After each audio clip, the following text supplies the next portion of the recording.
Hello, everybody. Good evening. I know y'all are so excited to see me. Every time we come on and y'all see me, y'all get excited because I get excited. So today, as y'all can see from the title, we are being a bit more intentional with the conversation. We do want to speak to atheists tonight because I think that there are so many platforms and conversations happening for many different people and their belief systems and how they operate in their belief systems. And me and Malik consume a lot of that content, from Avery to Sam to Wes to Cliff. There's so many people discussing these conversations, but we don't see a lot of people focused on the atheist perspective. And I think in the most respectful way, we want to have conversations, but we do understand that there is an open-endedness to the atheist perspective that is contradictory to ours and many people's beliefs. And so, as y'all can see, you are welcome to join, welcome to give your perspectives respectfully, and we will do the same. But to get started, I will talk about some of the things that I have questions about, because I think a lot of times the conversation is always steered towards the believer in whatever they believe in, to prove or to advocate for their belief system. But in reality, I think that the conversation has to take a turn more towards a person who doesn't believe in anything, because I think that that can be a little bit more misinterpreted by most. You know what I'm saying? I think that a lot of people don't get to hear the people who have this specific perspective, because it's always going to be me talking about my belief. But let's not talk about our belief tonight. Let's not focus on Christianity tonight, because I think that anybody who's consumed our content, or many Christian content creators on the internet, will understand the generalizations and our what we believe in and how we believe in that. But do we get to hear the atheist perspective enough to where we can have a real conversation that is productive? I kind of see it always hitting a wall.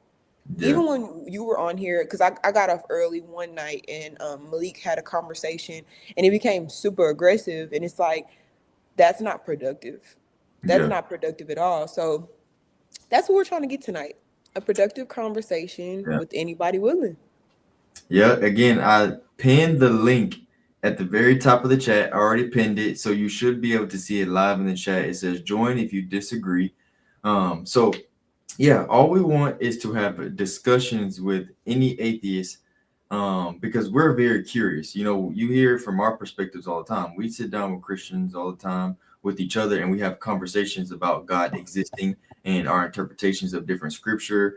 But we want your actual interpretation on, why do you not believe? Why do you think there isn't a God? Why do you think nothing exists? Why do you think nothing comes from something? Why do you believe that when you go back to dust that you return and there's nothing after that? There's a lot of questions that I actually have for atheists. Like, for example, I've never, ever, ever been able to get an explanation from an atheist on what happens when you die. Because for us as believers, we have an explanation. We have an understanding on what happens with when you die, what happens when you resurrect, what happens, all these different types of things. But for atheists, all to me that it sounds like is nothingness, which Mhm. nothingness is actually more scary than something, right? Rather, if it's something you don't like or something you don't agree with, it still gives an explanation for something. Mhm. I can't truly rationally, I can't fathom nothingness, because when you say that there's nothing, then why do you exist? You can't rationally like live that actual lifestyle out completely. So Genuine. yeah, Yeah. genuinely, what I find is atheists pick and choose what they like, what they don't like about the God of the Bible, and the things that they like, they apply it, and the things they don't like, they say, well, see, this is why I don't believe. And that's the reason why I want to have these conversations, is because I truly believe that they pick and choose what they do and don't like about the Bible, honestly.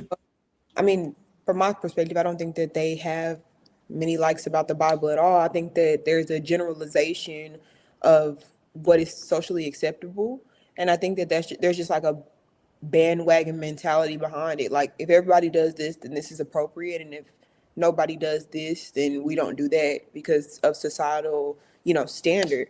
But I also think that when Christ calls you to stand apart, there's a certain courage that Mhm. comes from that. You know what I'm saying? There's a level of individuality and a level of your own thought process that goes into being a believer and how you have a relationship with your creator, with our creator. And so, with that relationship being so tailored to you, between you and Christ, and it existing between the two of you in a way that develops from your personality and who you are, that individual relationship is something that blossoms into when you stand apart. You look different than others. You function differently than others, even from other Christians. Just because I'm Christian and you're Christian doesn't mean our walk, our plight, and our um and the way we lead our lives is going to be identical, right? Mm. But Yeah. sometimes I find there is a very common identical way of being for people who don't believe in anything, because you kind of have to be based on what is socially acceptable by most, Yeah. right? You're looking for validation or an acceptance from most, because if not, you are going to be functioning in your own like bubble. But that's going to be that I just don't see that being something that they do often, because it comes with like the isolation that most people don't like, that comes from religion. You don't want to be isolated, you don't want to be away, you want to function in society in like, most of them say like, in a good way, like in a unity and, happiness and joy. That's what most people say in general, whether you're talking Yeah. about religion or not. So, I wouldn't see that there's a. We haven't Chuck said anything, Chuck. So what are you Chuck talking about? McNorris said not convinced. No, I think he's replying to why he's saying why he thinks God doesn't exist. I think he's saying he's not convinced that there is a God. That's why he's an atheist. I think that's what he's trying to say. Because he says atheists can't prove unicorns don't exist. And why does literally every single atheist I've talked to or encountered, they use unicorns as an example? Well, because the It's a mind is it's a fallacious, childish. yes, fallacious, and it's a childish argument. There's not one scholar that you're gonna find dedicating their lives to trying to prove unicorns exist or don't exist. We all know universally that the Loch Ness monster doesn't exist. We all know universally that there's no a monster up under your bed. There's fairy tale things that we know do not exist, and therefore that's the reason why scholars don't waste their time to actually try to prove or disprove. There's a reason why even atheist scholars dedicate their lives to trying to disprove that there is a God, because trying to disprove that if there is a God actually has substance behind it.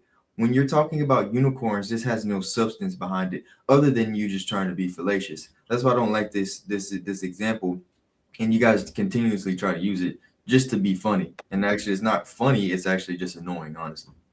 Well, I think that there's a certain level of intellect that has to go into belief.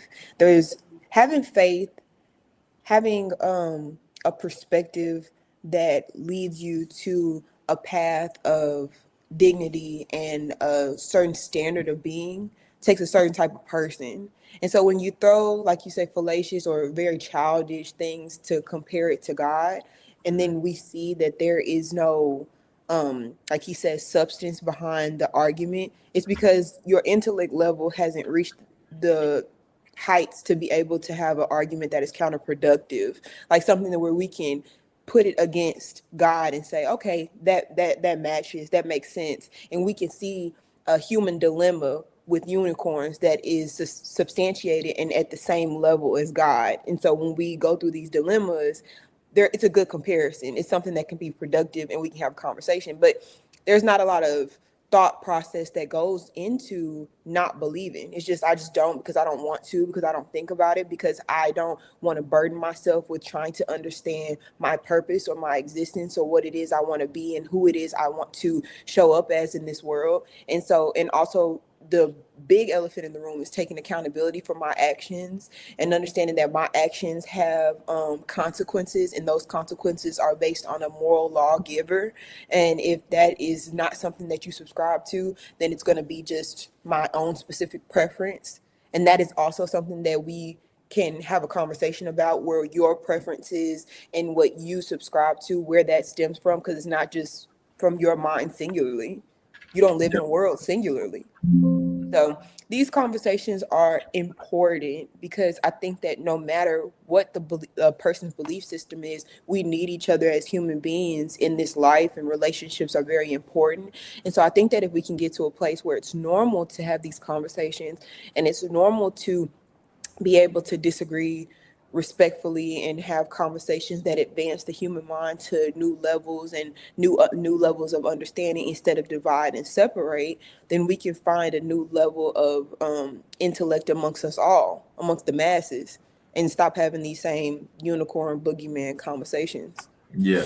And see, he said here, he said Bible verses like Numbers 31:18. So when you speak about, especially the Old Testament, you need to understand the full context. See, what you like to do is you like to take one verse, right? It's a whole Numbers itself is one book for a reason. It's one book for a reason. It's not it's not one verse, it's not one sentence. So when you're reading about the Amalekites, right? Or if you're reading about the Canaanites, anything like this in the Old Testament, right? You can't take out the context and say, this is what it means. Therefore, I disagree. I do not like, right? Because if I did that with anything you have ever said in your entire life, right? You've said one sentence, and I took that one sentence, recorded it, and said, this is who he is as a person. And people said, oh no, we don't want him. We don't want him as a human being alive anymore. You'd be like, no, y'all took that out of context. That's not what I meant. So therefore, do not do the same thing with the Bible. You take verses out of context because you don't read the whole thing, because you're too lazy, truthfully, too lazy, or don't care, or you're taking talking points from people you've seen online, and you don't read the full chapter or the full verse or the full book. So you misplace verses and you post it online, like verse 18, and then you go tell people, look, this is who God is. No, that's not how context works. Take the whole book and actually read the whole book. Read the whole thing. And And then why? And I tell me have a question. what is the context in that? And then since you said you read the whole thing, what is the context there? But also, and not specifically towards Chuck, but I think that is so funny, because when we have these conversations, they love to use the Bible is contradictory, and let's look at this verse and pick it apart, right? But they Which use is the fine. Bible. Which is fine. They use the Bible. They don't believe in God. They don't believe in Jesus, but they use the Bible, which is fine. I can understand they're trying to cross examine or whatever, but they don't do this with the Quran, and they don't do this with the crystals, and they don't do this with the Hindus or the Buddhists or nothing of that sort. Because at the end of the day, the reason the Bible is always the go-to, and the reason that Jesus is always under attack, and the reason that it causes such a disruption in the spirit, is because it has not been disproven. Mm-hmm.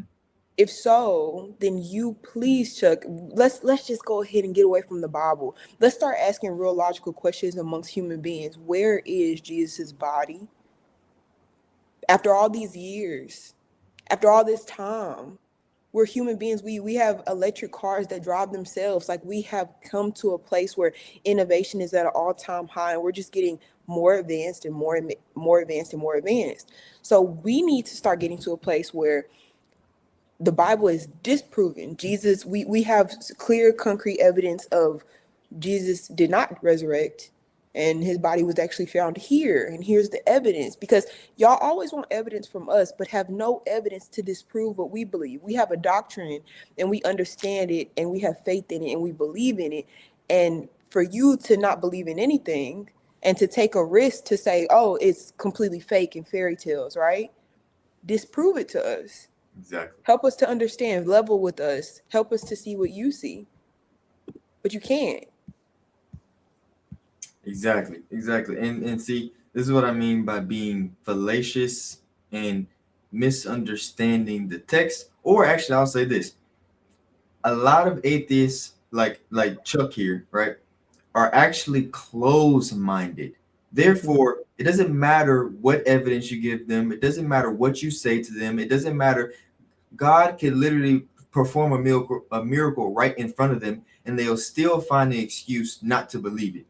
Just like the Pharisees, just like the Sadducees, just like the scribes. So it does not matter what you say to them, right? It does not matter. It's not good enough for them because they don't want to believe. They do not care. So it's actually closed-mindedness. That's why one of my questions I actually have for every single atheist that comes up here is, are you an open-minded atheist or are you a closed-minded atheist? Because if you are closed-minded, you're too atheist for me. I can't talk to you. And the reason is because there's not one piece of evidence that can be given to you, even if Jesus himself came to you and said, I am God. You would still say, no, you're not. I'm hallucinating. Just like all the other atheist scholars, like your Richard Dawkins and all these people. These people say, oh, I thought that some type of evidence would get me to the point to where I would believe. And then they finally come to the conclusion and say, no, actually, no evidence would prove it to me because I'll just think I'm hallucinating of God if I really did hear God's voice. That's where you've gone to. You've gone so far, it doesn't matter what evidence has come to you. This is why he just said, look, Deuteronomy, he said, this is not a moral God. Again, fallacious. Why?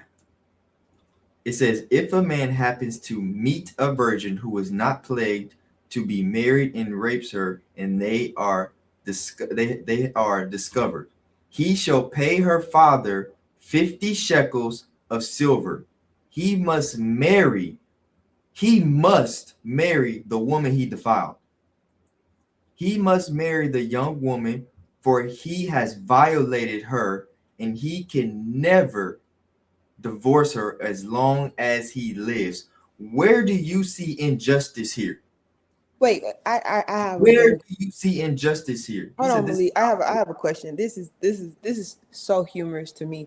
So in this text, are we talking about God or are we talking about a man? Who rapes this exactly. woman? Who rapes Exactly. this woman? We have atheists have such an issue with God, proving how immoral God is. But you know what you do every time?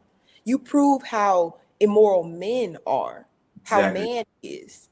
And to see us all stumble over one another to try to fight this accountability and get it away from me, get it away from me. A man rapes a woman, and God's and in this verse, he's saying, you are going to marry her. Since you And you, committed the act, this is how you're going to make it right. And because that's not what Chuck would do, right? That's not what you would do because you're more moral than that. But yet we have no conversation about the man who rapes the woman. That's exactly. we're not going to talk about those morals, right? We're not going to Exactly. talk about the man that went and decided to do that. Oh, but no, no. Oh, I completely forgot. That's God's fault. It's God's fault that that man raped the woman, right? Because he created him.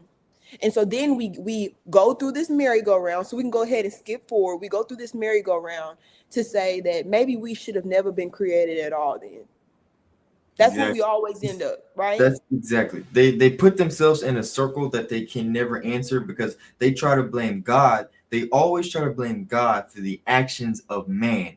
And then say, well, if he was a good God, he would not let this happen. Therefore, you want to be created as a robot. I don't want to be created as a robot. If that's what you want to be created as, then go be a robot. Go join a cult or something that says you can't do this unless I tell you to, because that's what you want. God isn't that way. He's telling this person here, whomever does this, you must marry the woman that you violated. It You have violated her, so either you're going to be stoned to death or you marry her and you can never divorce her. That sounds moral to me. That sounds very moral to me. That means he violated a woman, and God is telling them that you must make it right by marrying her, and you can never divorce her. No ifs and buts about it. So you tell me, where is that not moral. It makes no sense. That's what I mean about these fallacious arguments that they try to have, because they're closed. It's closed mindedness. It's Well, closed a minded. better thing is Chuck, cam up. Yeah, That's exactly. all it's But gonna he be. he Cam doesn't want to up. come on here. He doesn't want to come on here and actually have a conversation. Don't If you're spam the so chat. Don't yeah, spam the chat. Cam up. Come talk. But you don't want to exactly. have a conversation, right? You want to Hmm. just start throwing verses and do this back and forth because you don't want anything to be productive because you want to stay in confusion. The Yep. itching ears. I'm telling you, you love it. You love to sit over here and talk about how bad God is. If God, even if the God, even if God was evil, right? You love it. You God is evil. He's so unjust. What does that benefit you? You don't What does it believe. benefit you to believe that God is evil? Does It it make doesn't. your life better? No. That's what I'm No, it saying. doesn't. It's a belief of nothingness. So it doesn't matter for you. For you, it doesn't matter if God is good or evil, because your world is based off of nothingness. And I genuinely want to know, how can you live life Look at this. Look. with This is nothingness? crazy. You didn't answer about the consent of the woman in the verse. Did the man care about the consent of the woman in the verse? What are you talking about? Do you really think a rapist should marry his victim? What are we doing here? Do you think that a man should be raping a woman at all? Exactly. There's many questions. But This are is these questions for ridiculous. God or the question for the man who raped the woman? The This is oh, the ridiculous. woman's rights, right? And that's why Jesus came. This is why Jesus came. Because now we understand that in the Old Testament there were so many misinterpretations. Why is that? Because of God? No, because the message was delivered from a man and men are imperfect. Hmm. Yep. Can we I am confused. Can we ask clarifying questions? Ask your clarifying questions. Matter of fact, cam up. That's what I'm saying. And If here we you are. And here we are. Back at the join, join the Come on, discussion. Darren. I put the link in there. I Come put the on, link in Darren. there. God made men do it. I love this circular conversation. I love it. It's beautiful. It's beautiful. This is what brainwashing does. Yeah, crazy man. You're sure right. Your name is right. You're just crazy. That's right. Brainwashing does do that to people. You are right. Okay. See, okay. This right here, I can deal with this type of question right here. Kevin Tanner says, then how do you know what's corrupted and what isn't? This is a genuine question. And the reason I say a genuine question, because maybe this actually is a legitimate question, even for people who believe, right? How do you know what's corrupted and what isn't, right? The people saying that the Bible is corrupted are only going based off of their opinion, not based off of what is facts, because we have over 20,000 Greek manuscripts, Aramaic manuscripts, and in a few Hebrew manuscripts that state that 95%, over 95% of what was written in the original languages matches up to what is translated over into the English language today. So all of the Greek manuscripts, all of the Aramaic manuscripts we have, and all of the Hebrew manuscripts we have, 95% of the translation from those languages to English that we can read are 95% plus accurate. Therefore, the word of corruption is false. The reason that people say it's corrupted is only because they want to disagree with it. That's the reason why. They don't say it's corrupted because of anything that's based off of facts. Because if it was based off of facts, then they'll be able to pull the facts, not based off of how they feel about it. Why do you say the Bible's corrupted? Well, because I disagree with Jesus is the Son of God. That's just your opinion. That's not based off of the actual translations, the actual proof if the Bible is corrupted or not. It's not corrupted. Darren, It's give your only give your corrupted facts in your then. mind. We need to do homework. Darren, go ahead and give us your. We'll post them. Go ahead and give us your factual information then. Yeah, yeah. Tell us your facts since we need Mm-hmm. to do homework. You tell me And we'll wait your. on that since you because we asked you to come up and you said I really would if I was available, but you're still here. So go ahead and put your facts in the chat. We would love to hear them. Yeah, yeah. I want to know what facts you're talking about because it is a fact that we have over 20,000 Greek manuscripts. You actually know, that we have more original manuscripts for Christianity than we do any any other religion in the entire world. Mm-hmm. Any other in the entire world. That is a fact. Google it, ChatGPT it, whatever you want to do to try to disprove it. I promise you, you cannot disprove that we have more manuscripts for the proof of Christianity than we do any other religion in the entire world. So you want to talk about do some homework on that Here we because go, that is Chuck. a fact. See, and let me just bring some clarity. Do you think it's moral or good for a rapist to marry his victim? So this is why we are trying to help y'all to understand that you don't understand the Bible. You don't know what you're talking about. And so because you don't know what you're talking about and you only can interpret it from your new age mindset, you don't even understand that in Hebrew, the rape is not even talking about rape as we understand it. It's Mm, talking about premarital mm. sex. It's talking about taking a hold of. Look at the origins of the Hebrew language. It's called deflowering a Yes. woman. When So you when you deflower someone, go ahead, go ahead. yeah, that's what it is. It's deflowering someone. They're And using that word for the context of the time. But when you mm, look at the origin, yeah, you can't read. No, it's not gaslighting. You don't understand because you're only looking at it from 2026 or whenever you say you've read the Bible fully, but you obviously don't understand because that's what Malik was telling you prior to your comment. You have to look at the fact that these are written in different languages and from the origin. I could bring it up now. Let's look in at what the Hebrew, let's look at the Hebrew word. what are you talking about? This dude said, I didn't say just Greek, sir. I didn't say just Greek. We have Greek, we have some Aramaic, and we have some Hebrew. That's what I said. I said we have over So 20,000 manuscripts. so Over in 20,000 manuscripts. in Hebrew the word is taphas, taphas. It does not necessarily mean violent, rape. It means to take hold of, often understood by many scholars as referring to seduction or premarital sex, not forcible assault.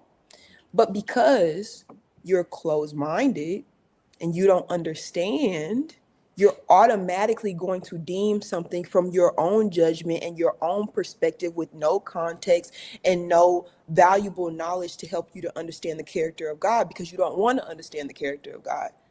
Mhm. Okay. Um, you right here.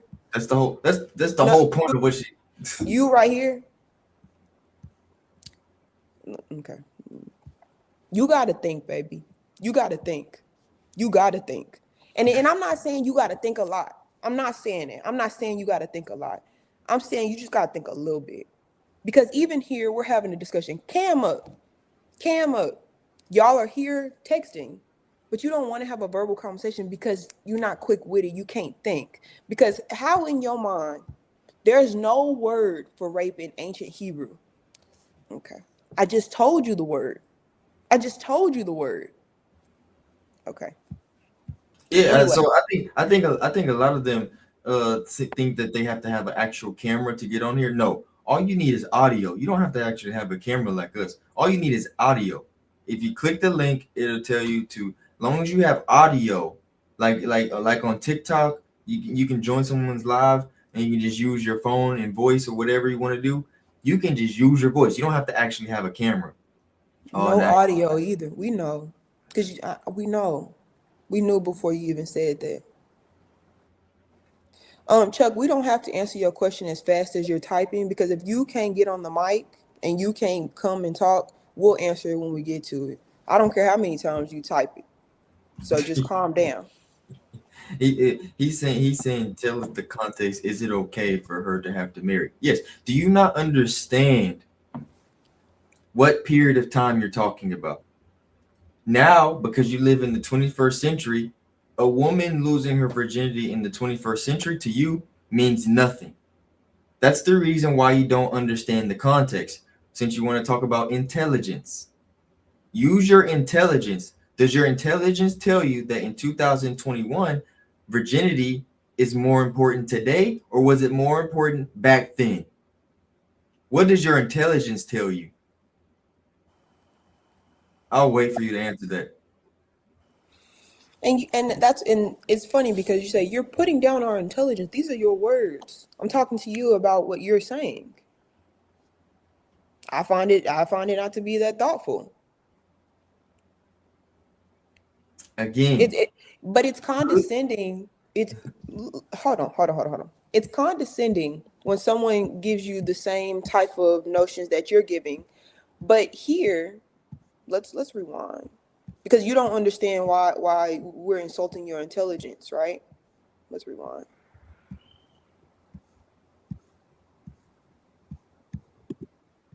Sorry for the unicorn trope. I learned it from Christians. I'm not convinced. You've already come in here with your condescending tone. condescending tone. Exactly. So Now how do that you we're want giving somebody to now talk that to we're you? giving it back to you, you want to say that we're condescending when you started the condescending. But now that we're giving it back to you, you're upset about it. Oh, here we go. I love you guys. I love atheists. Leprechauns don't exist either. I love y'all. Y'all are funny. They're talking about everything but disproving that Jesus is God. They're talking about everything but Darius, proving. I asked this, where is Jesus' body? Could you please provide me some information on what scholar or where they've discovered Jesus' body? Because if you can disprove that he resurrected, we can have a real conversation. Now, leprechauns, you are right about that. They don't exist. Yeah, even if we don't take it to the Why do you want to hear about the Bible? You don't believe in God. you don't We're even believe talking in to God. you, Why and we would we that opened we opened the conversation saying that we were for going to have your a conversation about your perspectives. Why do you want to talk about the Bible? you don't believe in the Bible. So it doesn't matter what I say, what we tell you, you don't believe in the Bible. That's why we're asking, what is your perspective? And the only thing you can do is say, well, the Bible said you don't believe in the Bible. So how can you disprove God without using my Bible? You can't. You can't.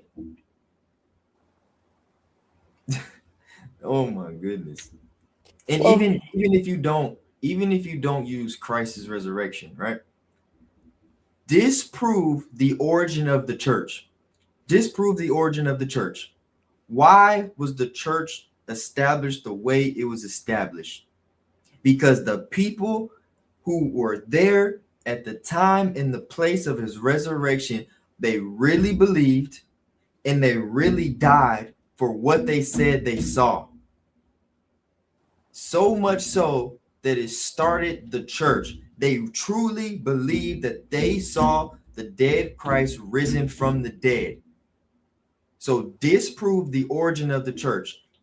The origin of the church is they said that they saw the Christ risen. This is how the church started. So that's history, Chuck. disprove the resurrection and disprove the origin of the church.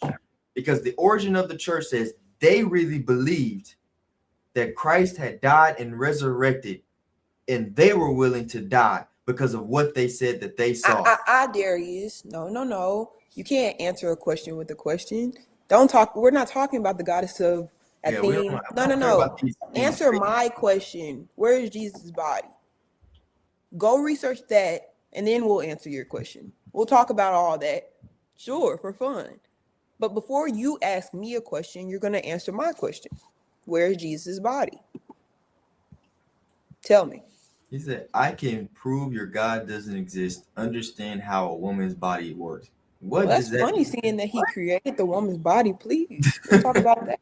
That is interesting. goodness. Oh, how can you prove it then? How can you prove that God doesn't exist? You have yet to say it. No one has yet to say it. No one has Darius, said how they stop, can. stop, Darius, stop moving the goalposts. The origin of the church. No, answer the question that we asked you specifically. You. Nobody else can answer. Darius, father of Xerxes. This is one of the most contradicting sentences I've ever seen from an atheist. The Bible is a part of history. That's why atheists read it. I'm trying not There to is laugh. no contemporary evidence that Yahshua, and that's not how you spell it, ever existed. Okay. There's Oh, no oh evidence. my good. He now There's no evidence. that's a No, I super love it. atheist. Hold on. That Just is just just he tie it together. As we see the comment on the screen, the Bible is a part of history, but there's no contextual evidence. Two atheists. I now Chuck and Darius, y'all need to talk to each contradicting each other. other. Y'all need to Two talk to atheists each other. contradicting. Yeah. Because He your said hold perspectives. on, where he said what he said? He said there is no contemporary evidence that Yahshua ever existed. And then this guy says the Bible is a part of history. That's why atheists read it. And what is history? History is evidence of something that actually has happened, right? History is events that actually happened, right? So for something to be a part of history, that means it really existed, It's okay. right? Give them. Let's just say Darius doesn't. Abraham Lincoln was a part of history, right? George Washington was a part of history, right? Mm-hmm. And he's saying Jesus is a part of history because Jesus is in the Bible. Well, no, we have to say that he never existed. We have to say he never existed because we don't know where the body is. The resurrection can't be disproven. So he never existed. He never existed. Just like there's nothing after this. So none of my actions matter. Nothing I do matters. No morals are necessary. We're not really functioning in our own thought processes. It's chemical synapses making us do what we do. And so we've heard it all before. But we understand the perspective is cowardice. Buddy, you need to do some. Now, what was the dude's name earlier?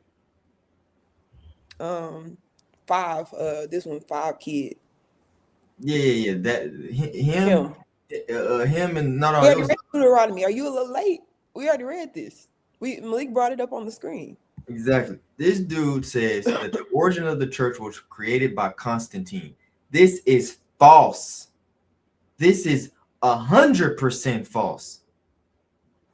Who did you take this thought process from? Who did you learn this from? Because this is false. This is 100% false. You said 325 AD is how the origin of the church started. Do you know that the Catholic Church and Catholics existed way before 325 AD? Tell me, go and just type it in on Google real quick. Go say, when was Catholic Church started? What was the origin of Catholics? It's not 325. It's way before Constantine. So whatever you got this from, you need to go tell them they lied to you. Because even the Catholic Church was established way before this. We're talking about 200 plus years before this.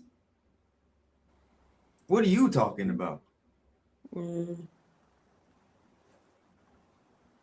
Read Deuteronomy for five kid. Which one? Deuteronomy 22:13 through 21. 22:13 through 21. Mm-hmm. You want us to read a whole passage. Okay. It says, if a man takes a wife after sleeping with her, dislikes her and slanders her, and gives her a bad name, saying, I married this woman, but when I approached her, I did not find proof of her virginity. This is the same one that dude said last Mm-hmm. night. It says, Mm-hmm. then the young woman's father and mother shall bring to the town elders at the gate, proof that she was a virgin. Her father will say to the elders, I gave my daughter in marriage to this man, but he dislikes her. Now he has slandered her and said, I did not find your daughter to be a virgin. But here is the proof of my daughter's virginity. Then her parents shall display the cloak before the elders of the town, and the elders shall take the man and punish him.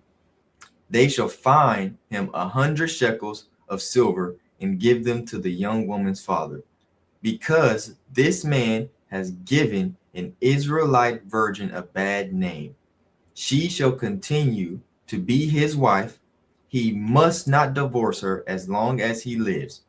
If, however, the charge is true and no proof of the young woman's virginity can be found, she shall be brought to the door of her father's house, and there the men of her town shall stone her to death. She has done an outrageous thing in Israel by being promiscuous while still in the father's house. You must purge the evil from among you. So, what is he asking about this? What is it telling you?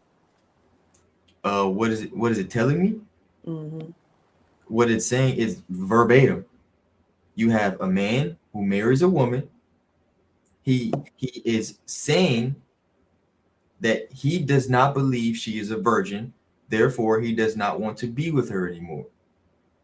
So now they must come forth from the count to the council of the Israelites, of the Jews, and he says, hey, I think she's not a virgin, and her parents say we gave her to him knowing that she is a virgin. And if there's proof that she is a virgin, then he will be fined and he will have to be with her for the rest of his life. There is no divorcing her. But if she's lying, then she will be stoned to death because she has, one, lost her virginity, which means she has committed a sin.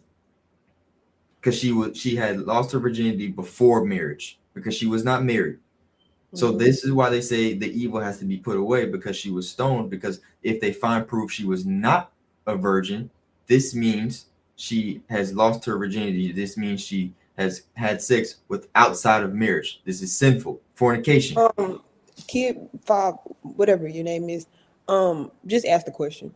You're trying to bait us to answer something that you want to ask. Just ask it. I don't. This is very. This is kindergarten reading. This is very straightforward. What it's who is telling the truth and who's not. It's that simple.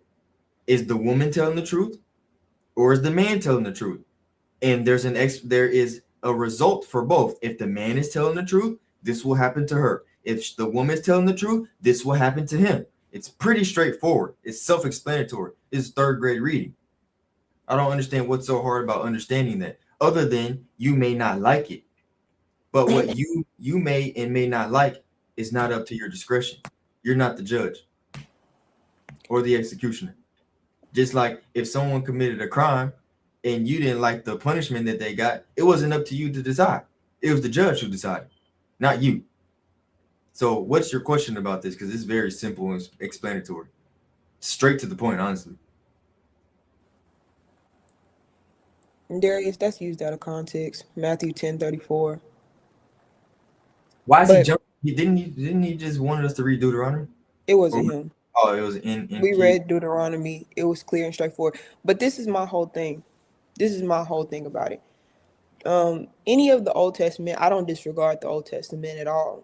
I think that the Old Testament had a certain tone to it and a law based on the actions of the people at the time, and also based on the time period and what was regulated at that time and how those things were put in place and executed based on the time frame. People are refined through time. We're not the same society as we was 2000 years ago, and the laws are completely different. There were certain laws that were available and that were acceptable at certain times, and that have now been ruled out today. So while we depend on Jesus so much, and while we advocate for Jesus, the New Testament, and the way that Jesus puts things in place, is because the clarity that Jesus provides of God's moral law. That's what we abide by, and that's what we understand, and that's why we keep talking about Jesus. That's why Christianities advocate for Jesus based on his clarity and his advocacy for human beings. And And so, also his biggest claim, yet, answering this, people believe Thor threw thunderbolts. That's history, not true. And I would say, do you want to know what is the difference between Jesus Christ and Thor? Jesus claimed to be God. Name me another being, another person that claimed to be God, that their movement is still alive. Again, I'll say it again. Name me another being, another person who claimed to be God and their movement still exists today. Because when a man dies, his movement dies. and Kid Five, I know you ain't talking about intelligence. Please. There's not Please. another human being, there's not another God that exists, and their movement dies. Their movement dies. When I die, I'm going to be long gone. No one's going to remember me. But 100 years from now, they're still going to remember the name of Christ. You know why? Because he's really God. He really existed. He really died, and he really resurrected.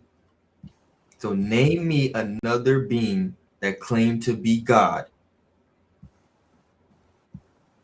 No, dearies, that's not what we're doing tonight. We're not talking about is Jesus God. You understand that that's our perspective. It's black and white. You tell us why he's not. And all of your perspectives, even here. Here we go. Jesus stated that he came to abolish the Old Testament law or the prophets, but to fulfill them. He did not.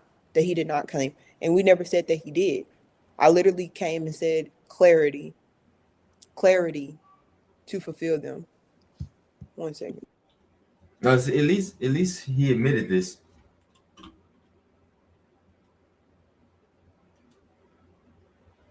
I'll be right back. Well, at least you admitted this right here, boss. He says you're right about Constantine. See, this is what we want to do. We want to have an actual conversation where we can admit things if someone is right or if someone is wrong. And I'm specifically talking about when it comes to the Bible, all these different things, because it's a false narrative out there stating that Constantine started all these different types of things when he didn't. Catholics existed before Constantine. So Constantine did not start the church. The church started with Peter. Pentecost. The church started when Christ ascended back to heaven, and Peter was the rock.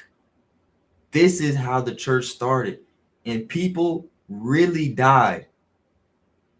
I think that this is another reason why I can't fathom how people say this is false. Do you not understand the history of Christianity? Early Christians died. Early Christians were being beheaded, not jokingly. It wasn't a joke. Early Christians died for saying that they believed what they saw, and yet still didn't deny it. So for people to say this is false, this is not true, so you're telling me thousands on thousands on thousands of people believed in something that they were hallucinating about, so much so that they were willing to die for it.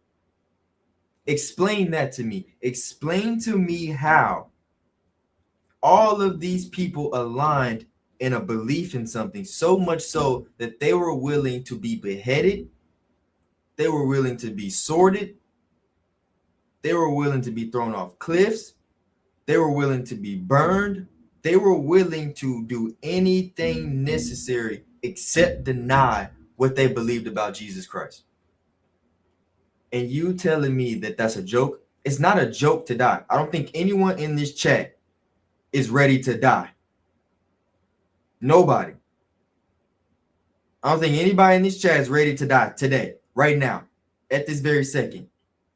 These people were ready to die, ready to be beheaded because of what they said that they saw with their own eyes, and they were told to deny it. If you deny it, you will live. And they did not deny it, so they were killed, they were martyred, they were murdered, they were executed. And you tell me this is fake. If they were trying to make something a pretty story, they wouldn't tell you a pretty story about them being persecuted. Persecution is not a pretty story. So the Bible is telling you these people really died, really were beheaded. So if I wanted to make up a story, I wouldn't tell you a story about me being beheaded just because I want to make it up and sound cute. That's what I don't understand. A lot of atheists have closed minds because they aren't actually thinking. Does it actually make sense to make up a story talking about I'm going to be beheaded if I believe this? I want to get people to believe in it, so I'm going to make up a story about being beheaded. That makes zero sense. If I'm going to make up a story, I'm going to make up a story to make me sound good. That's what humans do. If you were to write a own book about yourself as an atheist, I promise you, you wouldn't make up a story that's going to make you sound like you need to humble yourself. You're going to make a story about yourself to make yourself sound good as an atheist. That's what you're going to do. These people were beheaded, martyred for what they said that they saw. Think about that. If 1,000 people today came to you right now and they all said, we believe in Jesus Christ as Lord, and people behind them were chasing them and said, hey, if you say that again, we're going to kill you. And all 1,000 of them said, we're not going to deny it. And you saw all 1,000 of them being killed right in front of you. Would you then believe? Would you at least look into why did all 1,000 of them right before my eyes didn't just say they didn't believe it? Or would you say, what could this really mean for me to witness 1,000 people in front of me not just simply deny something, they were willing to die for it? What could that mean? What could that mean that they were all willing to die right before my eyes instead of denying something? It's simple. It's simple to deny something. It's simple to say Jesus Christ is not God. It's simple to say Jesus Christ didn't resurrect it. So why didn't they say that? Because they really saw what they said they saw, so much so that they were willing to die for it. This is how the church started. It wasn't Constantine. And if you want to do your history, Constantine was actually a convert. He converted over. God used Constantine to push up Christianity, not make it. Constantine was just another tool like everybody else. He was a tool that was used to push Christianity. Darius, you don't know history either. So that's what I'm saying. We can go back and forth. You don't know history at all either. So you can have your perspective. You don't know history. I don't know history. That's fine, right? We can go back and forth. But So, regardless, Lonnie, we have a doctrine that we believe in and you don't. So between your disbelief and you not able to advocate for your disbelief and say, oh, I believe that Christ does not exist based on what? Your perspective. Just like everybody has a perspective. yeah, That's where we're at with it. he said you are correct. It was before 325. He was probably talking about when Rome took control of the Christian religion. Exactly. That's why I said God used Constantine, because Rome had power over Christianity because they were killing them. If you look at the history of it, they were killing them. And Constantine was a part of outlawing this, outlawing killing of Christians. That's And why God used him. Constantine believed that he was Christ. The reason why Constantine is such an important figure for people, and they think he started it because of Constantine's level of power as a man.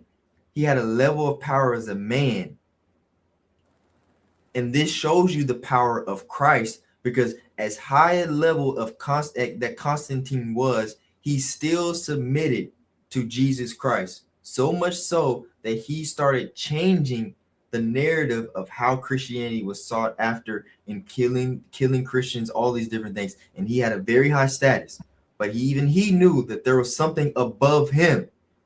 And Melody, this is not a emotional conversation. It's not an emotional argument. Somebody willing to die for something is an argument based in logic. We are creatures of survival. So to say that I'm willing to put my life on the line for X, Y, or Z, it doesn't have to do with emotion. It has to do with reality.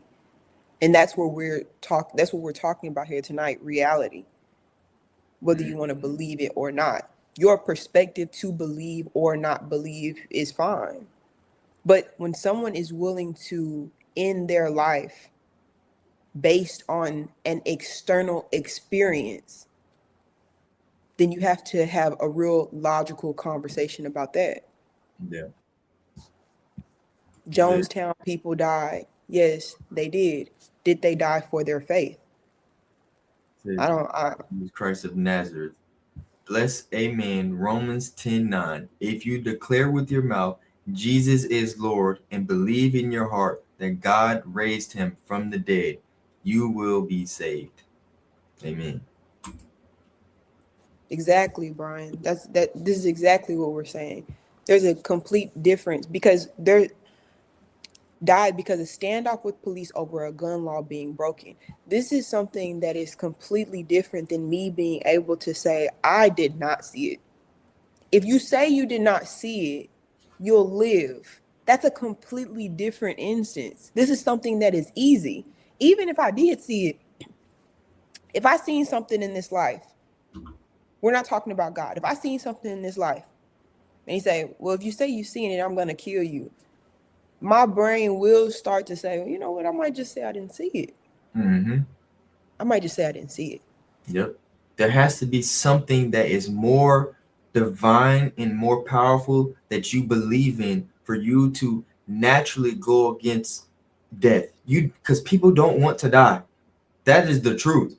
People do not want to die. So for people, if someone says, hey, say you don't like ice cream, and if you don't say you don't like ice cream, then I'm gonna unalive you. I say, well, shoot, I don't like ice cream. Because what Are we substance above does lying? ice When have human beings ever been above lying? When? I'm being serious. When have we been above lying for our life? Like, it's true. It's a very true perspective to dive into. It doesn't have to do with emotion though. Here we go. I love they, it. No, I what love are it. they? Are they I delusional? love Hold on. it. Hold on. He says there's no way to tell if a woman is slash was a He's talking virgin. about Deuteronomy. Yeah. Not all women bleed their. What are y'all talking about? Where in the verse does it say anything about a first time of anything? Y'all are just putting stuff in there just because you want to make it say something, because you're listening to people trying to uh uh uh Well, let's hold on. Let me read it again. Let me read this again because we had this. I want to read it because we're talking about the woman bleeding, right? An indication of her virginity is yes, her but bleeding. the reason I say it doesn't matter because it's a fallacious argument that has nothing to do with what the text is actually saying. If a man takes a wife and after sleeping with her dislikes her and slanders her and gives her a bad name, saying, I married this woman, but when I approached her, I did not find proof of her virginity. Then the young woman's father and mother shall bring her to the town's elders at the gate. Proof that she was a virgin. Her father will say to the elders, I gave my daughter in marriage to this man, but he dislikes her. Now he has slandered her and said, I did not find your daughter to be a virgin, but here is proof of your daughter's virginity. Then her parents shall display the cloth before the elders of the town, and the elders shall take the man and punish him. They shall find him 100 shekels of silver and give them to the young woman's father, because this man has given an Israelite virgin a bad name. She shall continue to be his wife. He must not divorce her as long as he lives. Okay. What is the question? What is the question? It's not a question. That's what I'm saying. What It's is a the question? there isn't a question. What they're saying is God doesn't know if a woman bleeds or doesn't bleed. It's honestly it's a dumb argument Okay, because this Chuck, is what not what the about the text is sheep? about. What about the sheep? Oh, okay. So the question is, does God understand what a virgin is? Yes, that's they're saying that he doesn't know anything. That's what they're basically saying. So does God understand what a virgin is? Because in this scenario, in this instance, they're trying to prove her virginity by a bloody cloth. Is Hmm. that okay? No, no, no. That's the That assumption. That's that's the their assumption assumption. from right. That's what they're trying. That's the question, because I keep asking Chuck or Five to ask a plain question, and he said you're so unintelligent, you don't understand the context. You didn't ask a question. I don't understand the question. Hmm. Here we go. Unicorns, leprechauns. What does the text say? It's what he said. Drink the pepper says. It's what the text says, but what does it say? What are you implying? That's what I'm saying. They're trying to make it You're say getting the something. question correct. Okay, so the question is, does God not understand how a woman's body works? Come on, man. That's what I said. Because I remember you had this conversation with the other guy last stream, and when he was so passionate about it, then I wanted to really read it. It's implying that the sheet test is not a reliable. He is implying that the sheet test is not a reliable method. Okay. Hmm. Okay. Who's implying that God is? Why is God okay with the death of an innocent virgin woman in the Old Testament? Is he not all knowing? Why is God? This question is very interesting to me. And I really want to get into it because you had this conversation with another guy and I didn't really understand what the anger that he had behind it. So in this text, they're trying to say that if the woman was not a virgin, she shouldn't be put to death. Is the test sheet a reliable method? Is the sheet test a reliable method that we should still be? Let me look this up. Let's see what the scholars say about this one. We're not scholars, but I'm really interested in this because this is something that this is a real question. The atheists always bring up this scripture here, so I want to know. Let's see what Blue Book says. Go ahead, man. I'm just gonna look this up. You go ahead with what you were saying. My bad. Yeah, that's what I'm stating is they don't understand what's going on here. It's not about if she was a virgin or if she's not a virgin. The context about this is who is being fallacious or not. Is the woman being fallacious or is the man being fallacious? That's what this is about.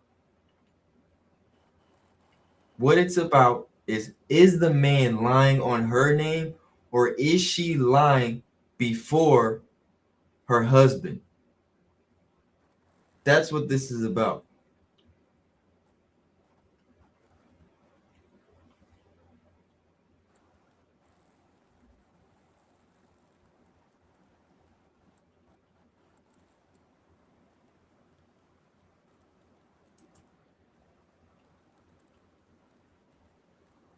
Scholars say that It's ancient called Near Eastern, huh? Yo, go ahead. I said it's called a cloth test. Yeah, go ahead. Yeah. Ancient Near Eastern culture placed heavy social and economic value on virginity. The law was actually structured to protect women from false accusations which could destroy their lives. The evidence language likely reflected the cultural understanding of the time, not a scientific claim from God about anatomy. The sheet test is ancient cultural assumptions, legal protection structures, but not a biological guarantee. and then Jesus came to reframe purity and righteousness in the New Testament. Yeah, it's pretty straightforward. I really I wanted to look into it to see what it is that the debate is about, but Jesus did come to clarify for people with the misunderstanding, because we do have to understand that this law is given by man.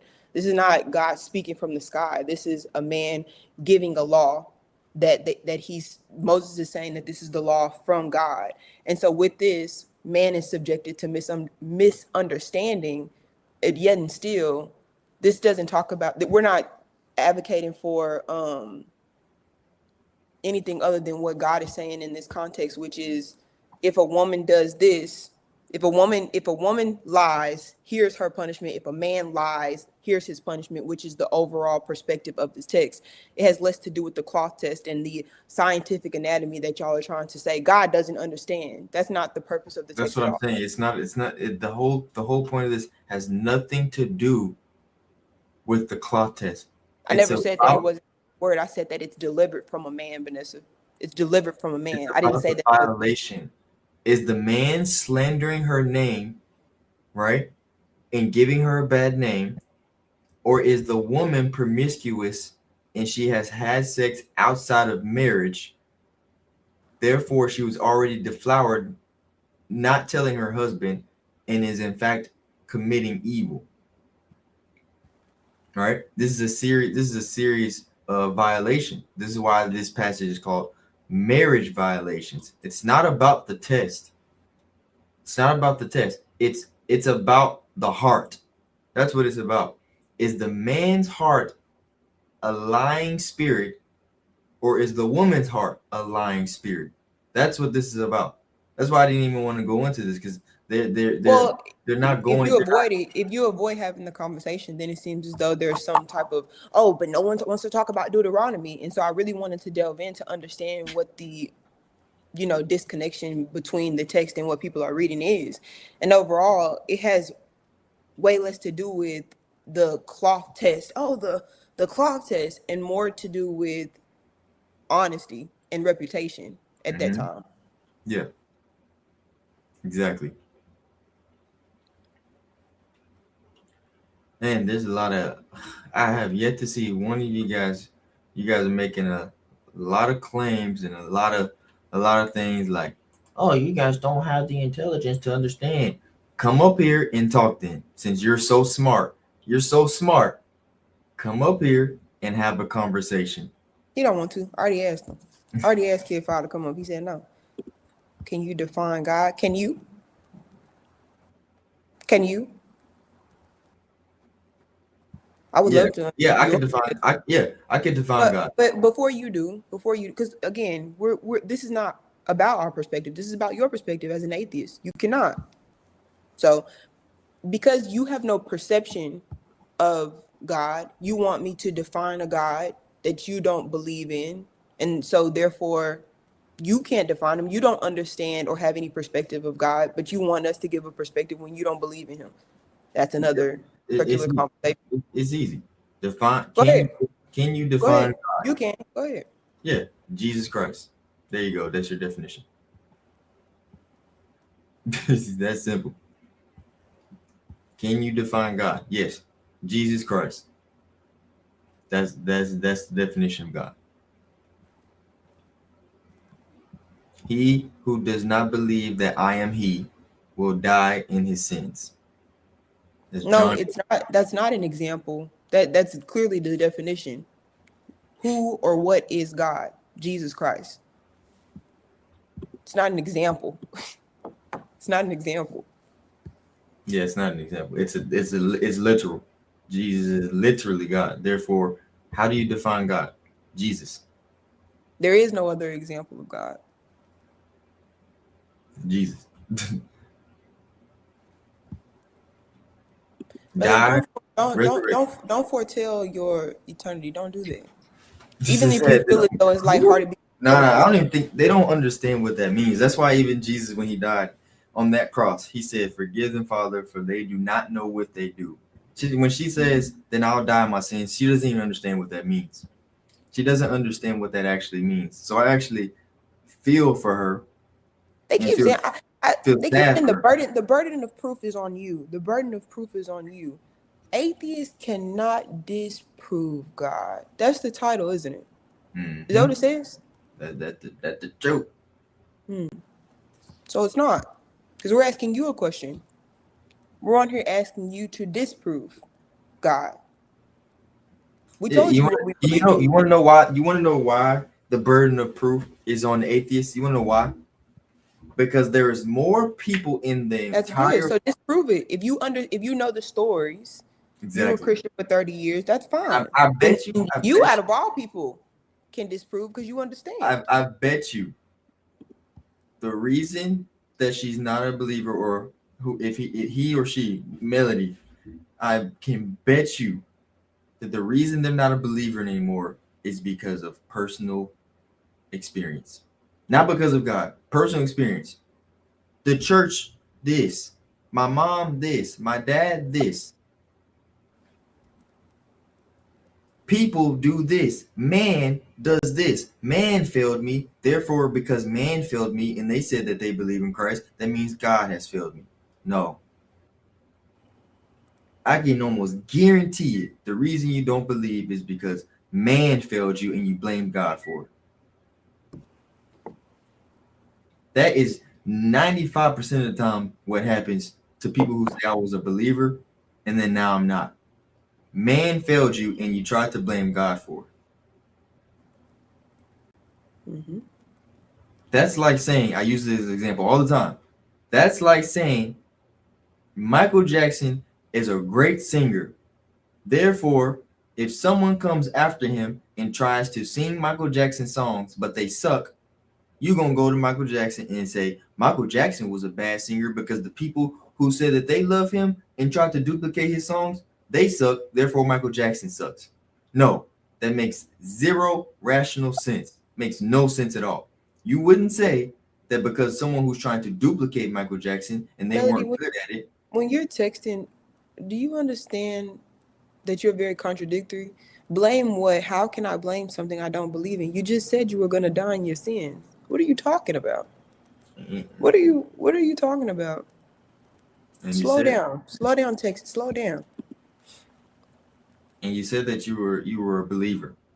At one point, you said for 30 years you were a believer. So you blamed something in order for you to not be a believer. Because you just said for 30 years I was a believer and now you're not.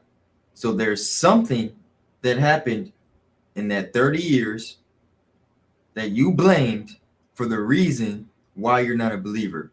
Yes or no? It's kind of like the same thing I was telling Nitty. There's a lost feeling, especially I don't accredit the same, you know, level of scrutiny to a person who's never believed versus a person who once did. What's up, Jason? Finally,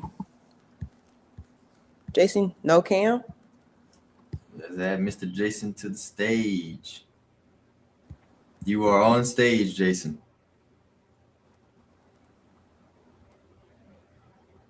If you're talking, we can't hear you, Jason. You Hello. talking? What's up, Yeah. Jason? How are you?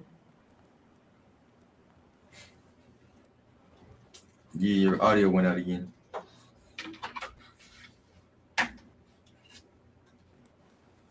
Hello? Maybe if your audio is messed up, maybe try to refresh or exit and then come back in because we can't hear anything you're saying. If you're saying anything. So I'm gonna remove you real quick, Jason, but rejoin because maybe your connection is not working properly.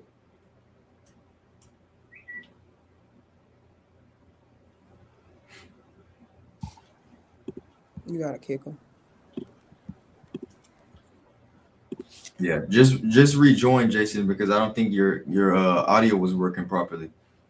Try to exit, refresh, and then rejoin.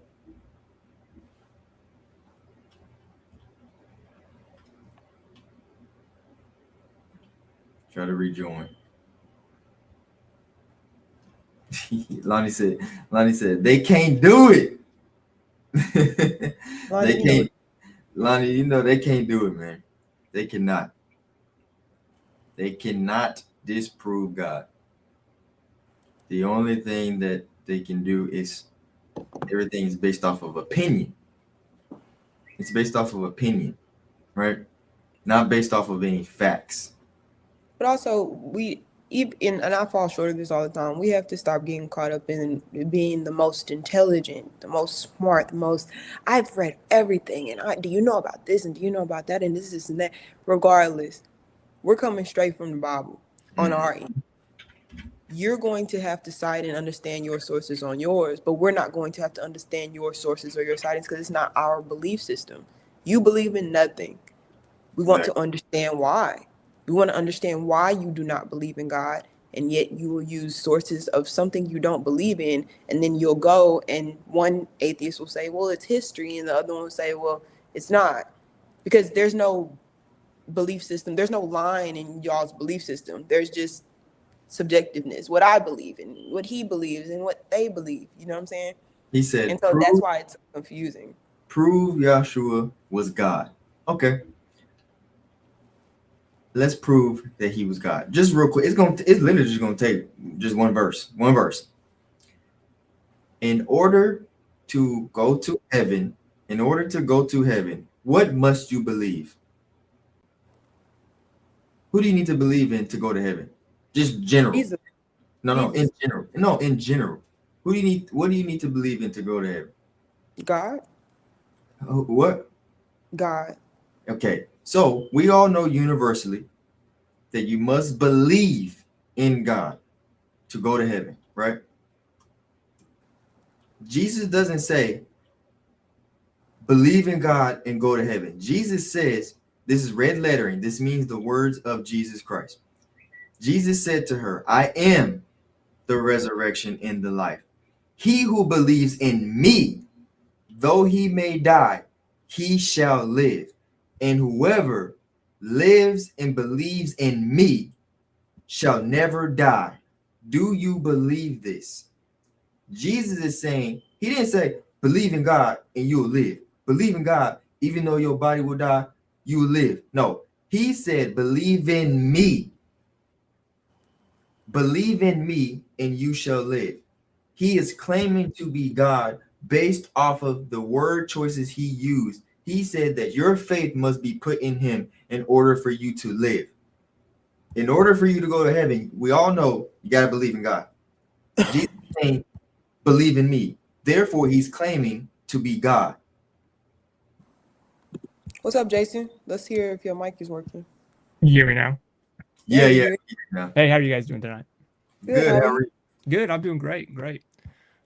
Are you just real quick? Are you a atheist or Yes. Yes. okay? You're atheist. Okay. And then I just had three opening questions. You said you're atheist. Are you open-minded atheist or closed-minded atheist? Oh, I'm always open-minded. Open-minded. Okay, that's what I like to hear. Positive. And then do you believe in the brain or the mind? Mind is to me is just like I believe that your brain exists, and I think that the mind is there's a term I'm searching for. It's just a process that comes out of the collection that is your mind. So like as I mean, I wouldn't know exactly how to explain it, but Well, I guess I make it more simple. Like, do you believe that your brain is a function in itself, and then your mind has a function? no, Meaning, no, I don't think they're separate, or I'm not dualist or anything. I think that that's but you all. believe It's that they all. both exist. Yeah, I think they're the same thing. Okay, okay. Hey, we got two of the three that I'm excited to talk to you because those are the two questions: open-mindedness and do you believe in brain and mind? So you said yes. I'm excited. So where can I guess can I direct this? I guess a little bit. Yeah, Or yeah, yeah. can Go I ahead. just Yeah, start? that Okay. was just two questions I had real quick. Go So ahead. I kind of wanted to talk about get back to the sheet test. To be honest, Hmm. so from my understanding of what the text says is that uh, if a man accuses his wife in marriage that she's not a virgin, they then bring forth the if the woman wants to be proven true that she's not lying, she has to bring forth the cloth, correct? And so if the cloth has blood on it, then she was a virgin, and therefore the man is lying. And if there is no blood on any cloth, then the woman was not a virgin, and the punishments come as they are. Is that all? Is that all correct here? So the cloth was actually, it wasn't just a cloth that they said, hey, you're married now, so we're gonna prepare this cloth. So this no, I understand. It's just the bed sheet, right? Isn't it? Yeah, but it was a tradition for them. So they actually had these things prepared even before they give their daughters away at this period in time. Before they gave their daughters away, they actually had these cloths prepared. That's the reason why they would go get it from their home, because they were already prepared for, if this were to happen, we already have proof, because they're preparing for if this happens. Are you saying really quickly, sorry, that the cloth, when they bring it, already has blood on it, or what are you saying? No. What I'm saying is the cloth was actually proving the when they had their daughter, before they give their daughters off, they actually are preparing for if she actually is a virgin or not. Because before they give their daughters away, the parents themselves, usually the fathers and the men in the town, actually are trying to make sure that even their own daughter or daughters are virgin themselves. So they're actually trying to protect their own name. So they test themselves with their daughters. How would they test? How are they testing? Sorry, say it again. How are they? Well, you said they test them. So how are they testing? The fathers. With the cloth. Well, how does the cloth get blood on it? Well, it never said that the cloth had blood on it. It doesn't. What? No, I'm saying in this verse, when we're talking about this verse has nothing to do with talking about blood. Can you find me where it says anything about blood? Well, that's the implication, is that the cloth on their wedding night, and when they seal the marriage, the cloth is what's going to prove whether or not she's a virgin. Yeah, but what's on the cloth? The cloth, it would be blood, is what's implied. No. I think that's the misunderstanding. That the cloth itself, right? If she's a virgin, right, like they say she is, then she would have never experienced blood at all. Why? Because she's a virgin. Therefore, there's no chance.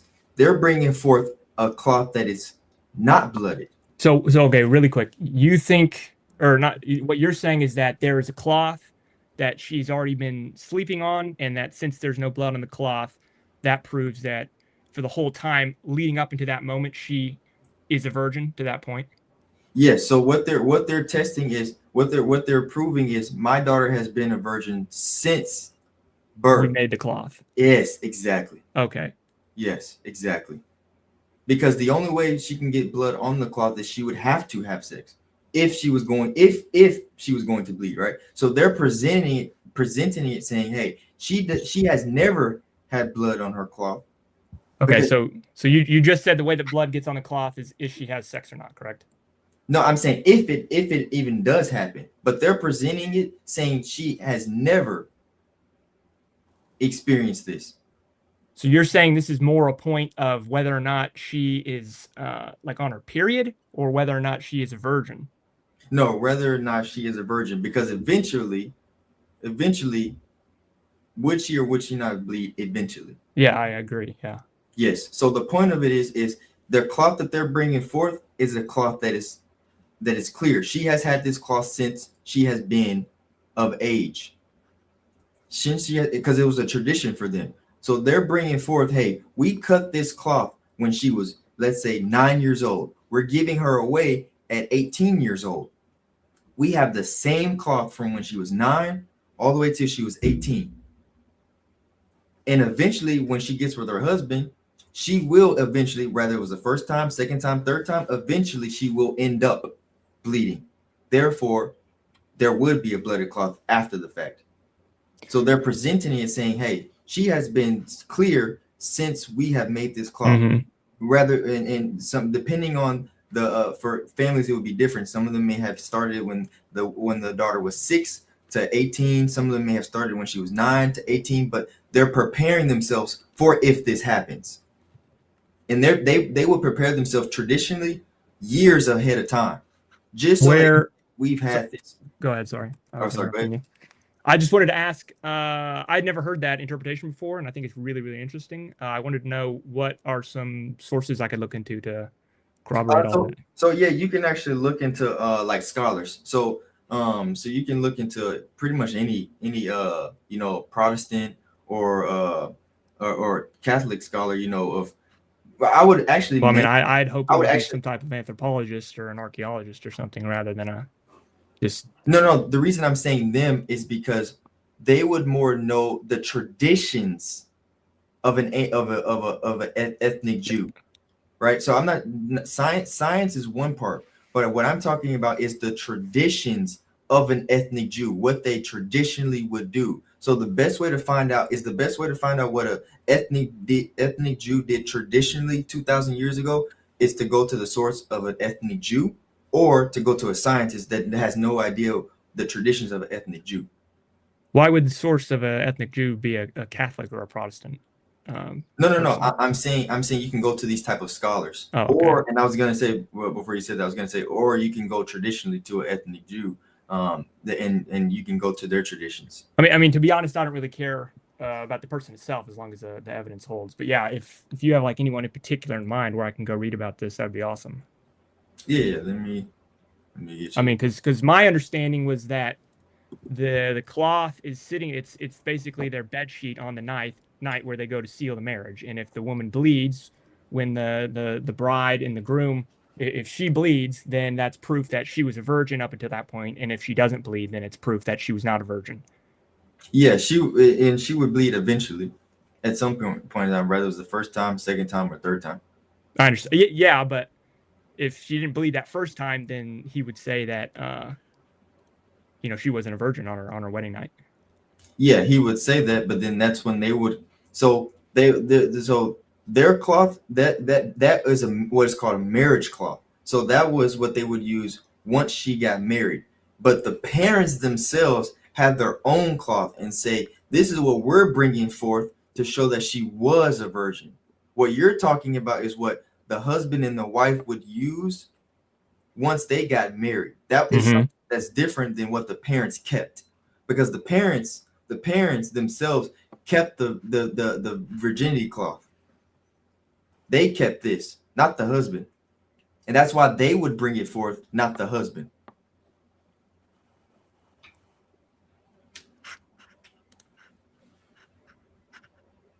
Okay, that sounds. I mean, I understand that completely. I think that's a really good working way to absolve that. So, is there anybody in particular that you've read where all that's at, or who should I look up to go find some sources and evidence of that? Yeah. So you can look up like Sam Shamoun. Do you know who Sam Shamoun is? I do not. Sam Shamoun is he's a great theologian. You can look him up. Sam Shamoun. It's SAMShamoun. Sam Shamoun. And actually, he could probably answer, when I say probably majority of questions you may have, he can actually probably answer a lot of them when it comes to interpretations. And the reason I like him is because he actually not only just goes to interpretations of, what atheists may have questions about, but he actually even goes, to talk about Catholics, some of the things that he disagrees with them on, some of the things he disagrees with, Baptists. What is he in particular, if you mind me asking? Sam? What sect of Christianity? Sorry. He's a Protestant. He is, okay. Mm-hmm. Any specific type, or just like evangelical? No, evangelical. Yeah, he did used to be Calvinist, and he actually used to be into Catholic itself. But he was both. He specifically talks about all the time that he used to be Calvinist. So he would be your guy. Is there anybody else? He's been around a long time, since like the early 90s. Oh, really? Huh. Interesting. Yeah. He's been around a very long time. Can I ask you a question, Jason? I mean, yeah. You're done. Mm-hmm. So, like, for your perspective, because I really want to delve into, the atheist mindset and how y'all function and navigate Mhm. the world from your perspectives. So, how do you think something came from nothing? What do you think? How do Who you, says what's that? your, like, us, the world, Well, what? no, I'm saying in particular, who has said that something came from No, nothing? I'm Because just wondering. That's what I'm asking. Do you believe that? do I believe That's your that? perspective. Yeah. So basically, when we talk about the start of the universe, is we're making first an inference that all of the way physics work and the laws of logic work are the same, and that's a completely fine inference to make. If you make that inference, then obviously you can't think that there was ever nothing. At some point, you have to think there was something. Hmm. So I've seen a lot of times that because the rate of expansion of the universe is dropping, eventually it will slow down to a stop, and then it will start closing back in on itself. So you could have reason to believe that the universe kind of perpetually just gets really really small, then there's a big bang, then it expands, and then it starts collapsing, and it goes through these cycles of growing and shrinking over time. Is That's one way that I've heard it explained. But you still have to make that inference that everything is working the same, which you don't technically know because none of the scientific forces have been like unified yet, and quantum theory works so differently than other things. It's very complicated, and I'm not done through school yet, so I can't speak on it as an expert yet. So So you would say, just in a nutshell, you believe in the Big Bang? Uh, what do you guys not? I mean, I do, yeah. No, no, we don't. So, Well, I mean, the Big Bang you- just explains how the universe, not how it came about, but just how it started from a certain point. Like before the hot dense state, and before the Planck time, we don't have tools right now that can measure back before that. So anything can exist before that, technically, but like it's not making a claim on how the universe started. Maybe our local presentation of the universe, but it's not like here's how everything ever started. It's my thing with that is would I rather live with I may never know anything? Are you asking me that? No, I'm saying I'm thinking out loud when you say that. That's what it sounds like. It's like, well, we don't really know. We just know what we know right now, but we don't really know, right? We don't really know a lot yet because we have to still figure it out. So it's Mm-hmm. kind of like constantly living your life in a I'll never know. Yeah, but that happens. I mean, I'd assume that happens to you guys. It happens to me all the time. I don't have any of this specialized knowledge, or some of my friends know things that I don't. Like, it's just because it's this one thing doesn't make any difference. But like to me personally, the biggest thing I care about is whether or not the things I believe are true. And so, if there's some other way that I can gain knowledge that can be proven true, then I'll do that. But so, because I'm not very versed in the Big Bang, I understand the generalizations of it, but is it by coincidence meaning, that, oh, sorry, go ahead. like, a combustion, right? Like something we all are existing by an alignment, a coincidence. Is that how it works? I kind of don't understand your question, to be honest. I would Because say that, go ahead. Sorry. you're not using the Big Bang as the origin. This is No, something no, that no. happened. Okay. Most people don't, and if they are, they're using it improperly. Okay. So you're saying that prior to the Big Bang, we could have existed. Oh yeah, no. I mean, there could have been other universes. It could have been. I mean, it's kind of a god of the gaps to say it, but there could have been a god that started that all off. There could have been a million different things, but we just don't have the capability to measure anything before the Planck time. So what happened before then is up to anybody's best guess until we figure out a way So to do such. wouldn't that make you less atheist and more agnostic? So this gets into like actual definitions, like colloquially, I understand atheist is like God does not exist. And then agnostic is basically like a big I don't know. Technically speaking, atheism is a belief claim. So I just don't believe. I'm not saying that I believe there is no. You're just So I'm just unsure. So I would agnostic. say unsure. I just haven't seen evidence to go either way. So either way is making a claim, the positive or the negative. Yeah. I am not making a claim yet, which means that I am technically that. So would you Agnostic. say so the Not like colloquially I could be. I like technically I'm an agnostic. yeah. Sorry, 1 second.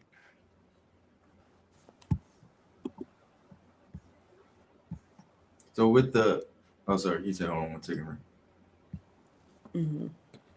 Yeah, that's kind of, I used to, anytime I've had these conversations about origin, it kind of leads to the agnostic place, Okay. unless there's a conversation about nothing being prior to this. I mean, honestly, So yeah, I had a Big question. Bang has been used as origin a lot from from the conversations I've had. Go ahead. Yeah. Yeah. So with like for example the Big Bang, right? Yeah.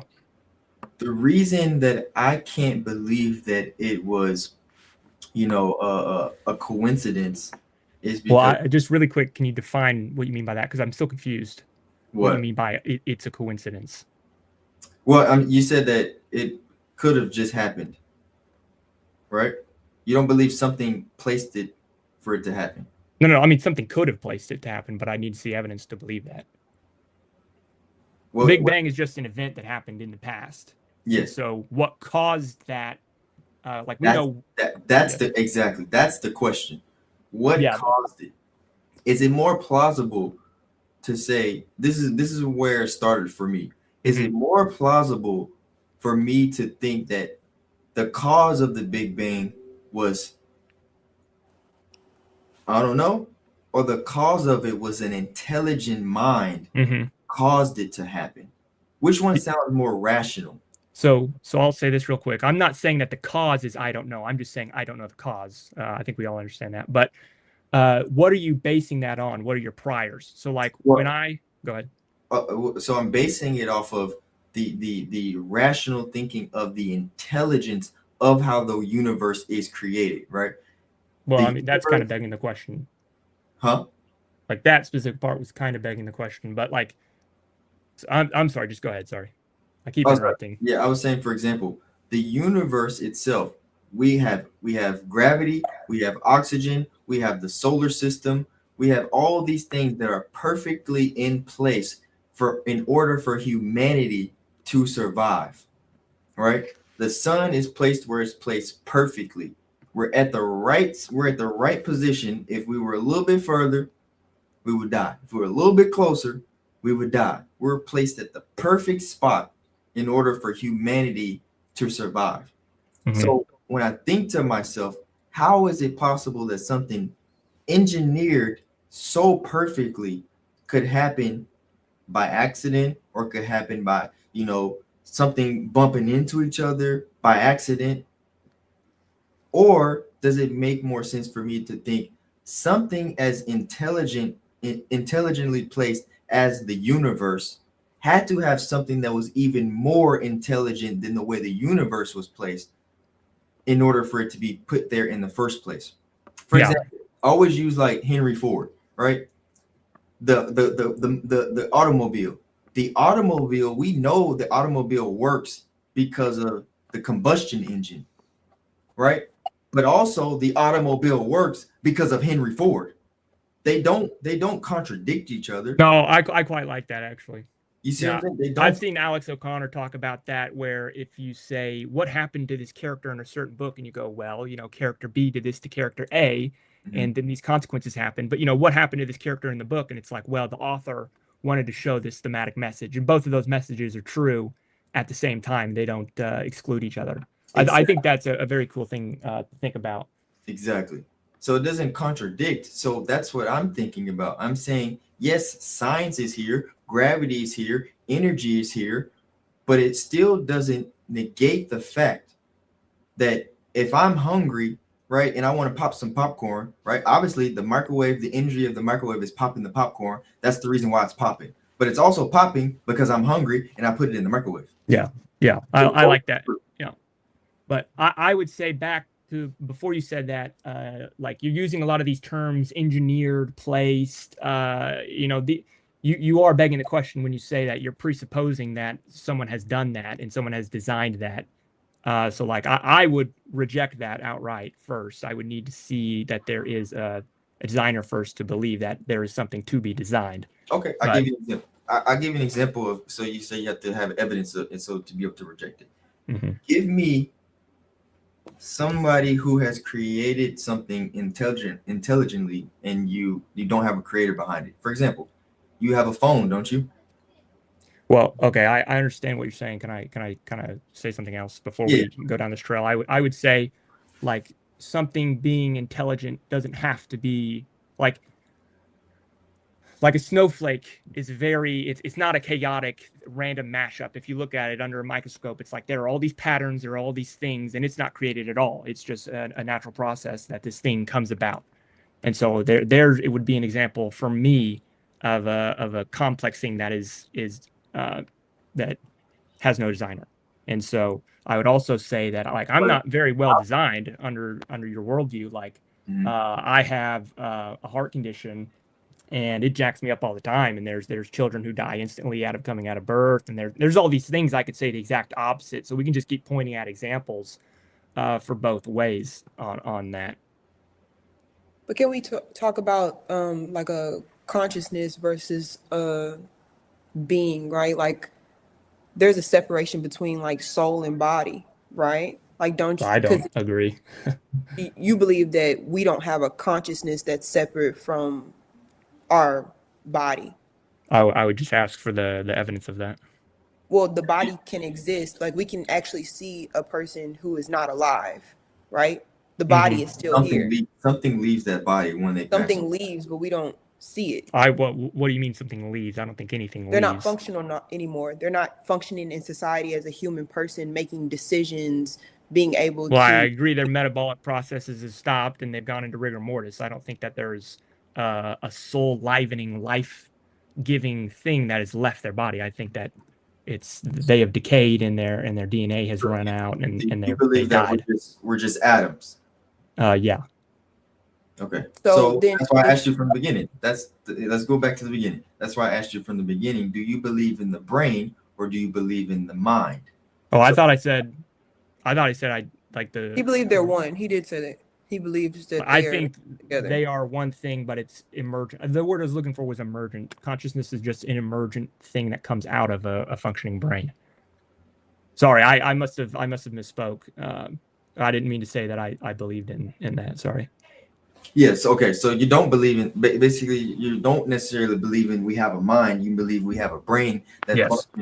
functions. Sorry about that misunderstanding. Yes. Yeah. Okay. Yeah. That's what I was asking from the beginning. Yeah. Yeah.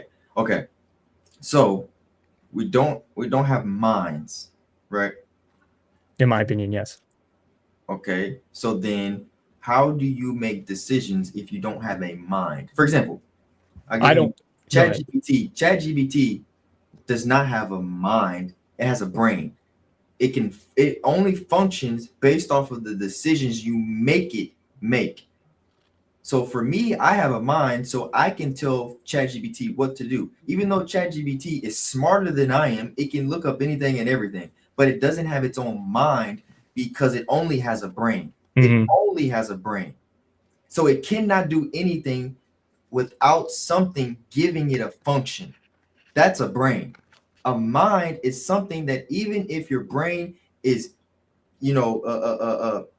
stationary. For example, people who are in comas, they still there's been plenty of studies where people who've been in comas where they're brain dead, but if God gives them the gift to come back to life, right, and they end up being normal, there's stories of these people who are brain dead still having dreams, still having consciousness in their brain, even though they out in the real world, they're brain dead, they're vegetables, but in their mind, they're still dreaming, they're still thinking, they're still functioning because they have a mind.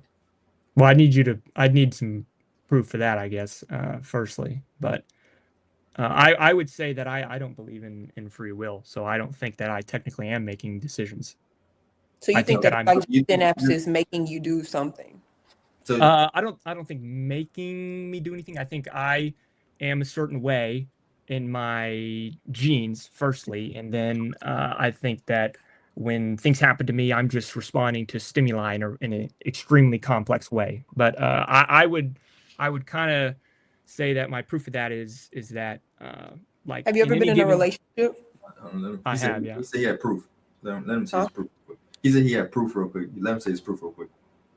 So I would just like ask you guys, anytime you've ever made a decision, I would assert that you have always chosen the thing you wanted to do most.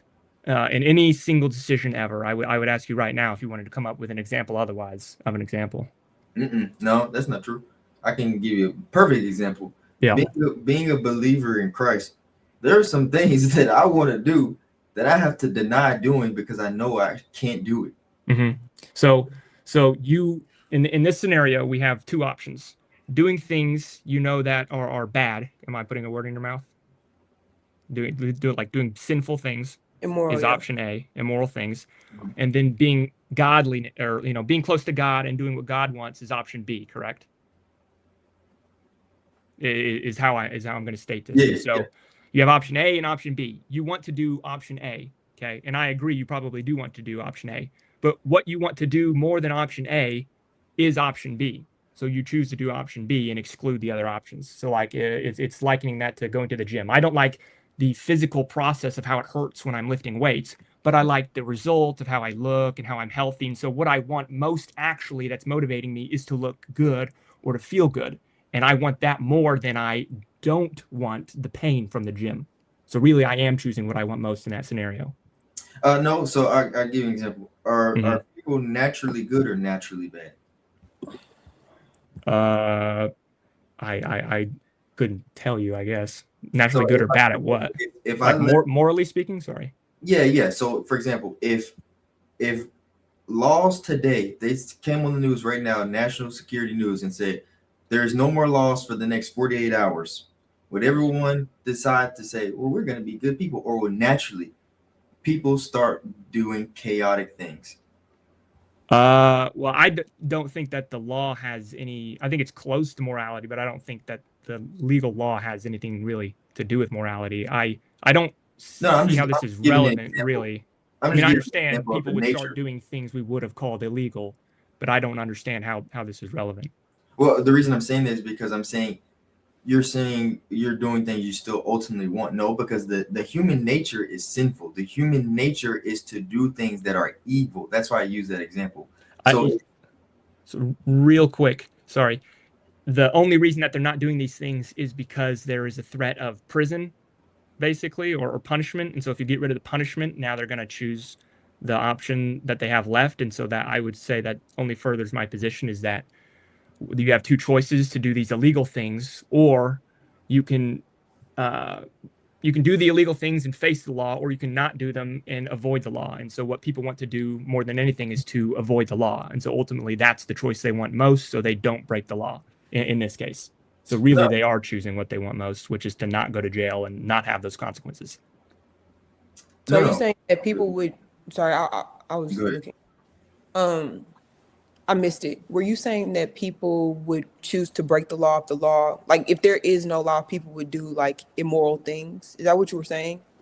I'm saying in this example, if is I kind of still don't understand it, I guess, fully the relevance, but if like you're saying that, sorry, Carson it is? Yes, yes, sir. Carson, and what's your name? Taishi? Is that how you say it? Hi, go ahead. Ty, okay. Uh, basically, there is the law, and if we get rid of the law, people will do bad things. And so I would say that that is proof that people would rather follow the law to avoid consequences in any given scenario if they were to do the opposite if the law was taken away. And so ultimately, those people are choosing to not face the consequences of prison, and that's the choice they want most. Okay, so we're all just doing what we want to do.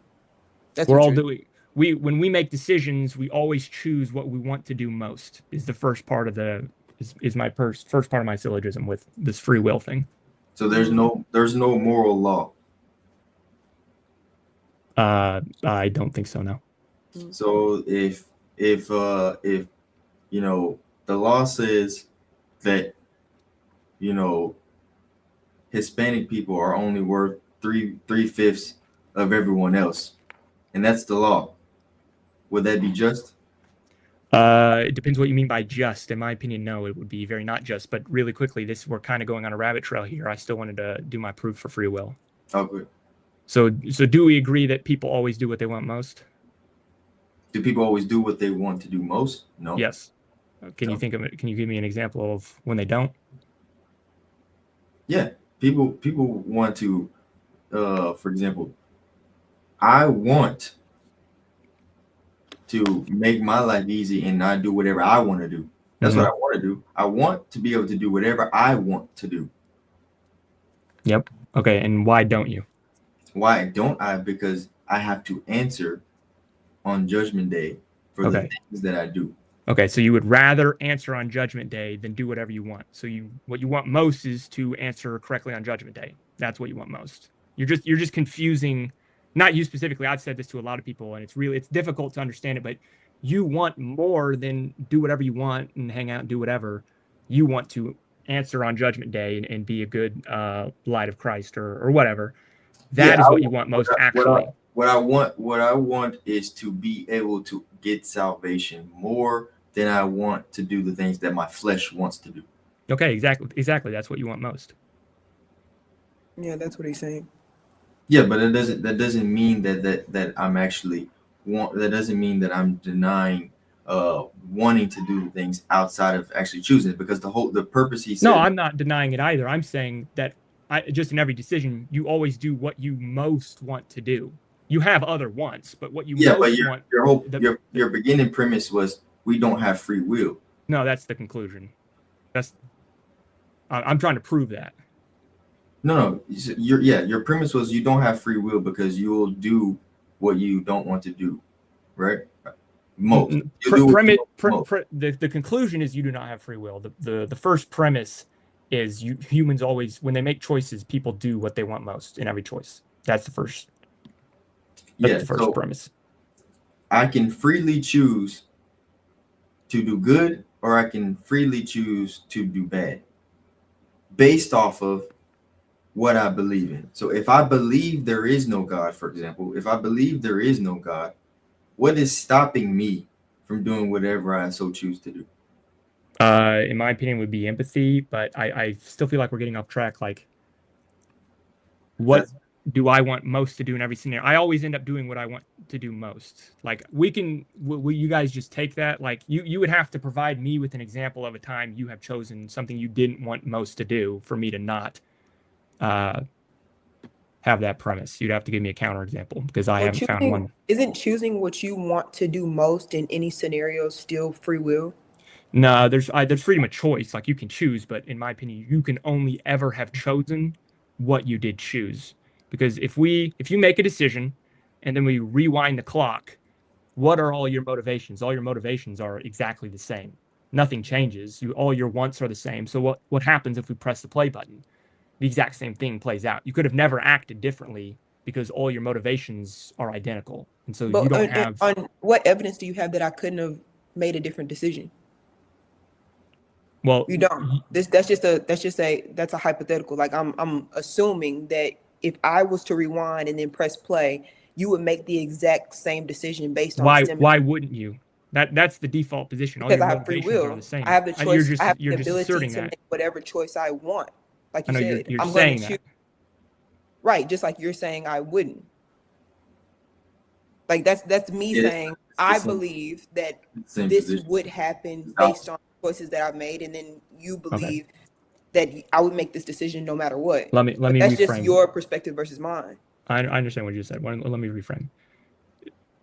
We need we need to first all agree on the premise that you only ever do what you want most. If we can't all agree on that, then the premise falls short. And in every scenario that I've ever thought of, you only ever do what you want most. Yeah. You only do what you ever want to do most. Yes. It still doesn't take away free will. Okay. So we all agree you only do what you want most. Yeah, we can agree correct? For the sake of, let's just go with that.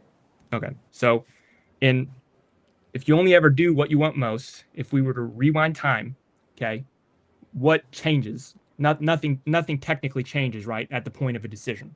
So you make a decision, the consequences happen, we rewind to before the decision. What changed with you and your motivations and the things you wanted? Nothing, right? No, that's not true. We just had a lady, Melody. She said she was a follower of Christ for 30 years, and then she chose not to believe. So now, based off of her 30 years of life, is going to look totally different than her last 30 years of life or her last 40, 50 years of life, because her decisions and her motives have just changed, which you said that they wouldn't. Yeah, but she didn't rewind time, did she, when she made that decision? Did she rewind time? Sorry, say it Well, again. he's talking about a specific instance. Like This is a hypothetical. if I was to do this and then we rewind time didn't change. So of course I'm going to do that again. If we're saying that time can go backwards. Yes. Yeah. That's all I'm saying, is that you don't have true free libertarian free will to do any willy-nilly thing at any time. You are forced That's to a silly do what example you want though, most. because time can't go backwards. Wow, that doesn't make what I said wrong, does it? The example that you just used, you're Because saying you're that if using an instance, hold on one second, Willie. If an instance happens and then I do something, and then hypothetically in a world that doesn't exist, we can rewind time and then watch me do that thing again, because it's the same time frame as if it was a video. I would do the same thing again. Yes. No. That's I'm not not. talking. I'm sorry. I'm sorry. I must have misspoke. I'm not rewinding time and then playing it again. I'm rewinding it like it's very difficult to track. Oh, I and, think and that it's my fault, I because think I now I get what you're saying. What you're saying is, if I decided to, pick up a remote, right, and then you rewind it before I picked up that remote, and then say, okay, let's play it from here. I would still make a decision to pick up the remote again. Yes, but like I'm not.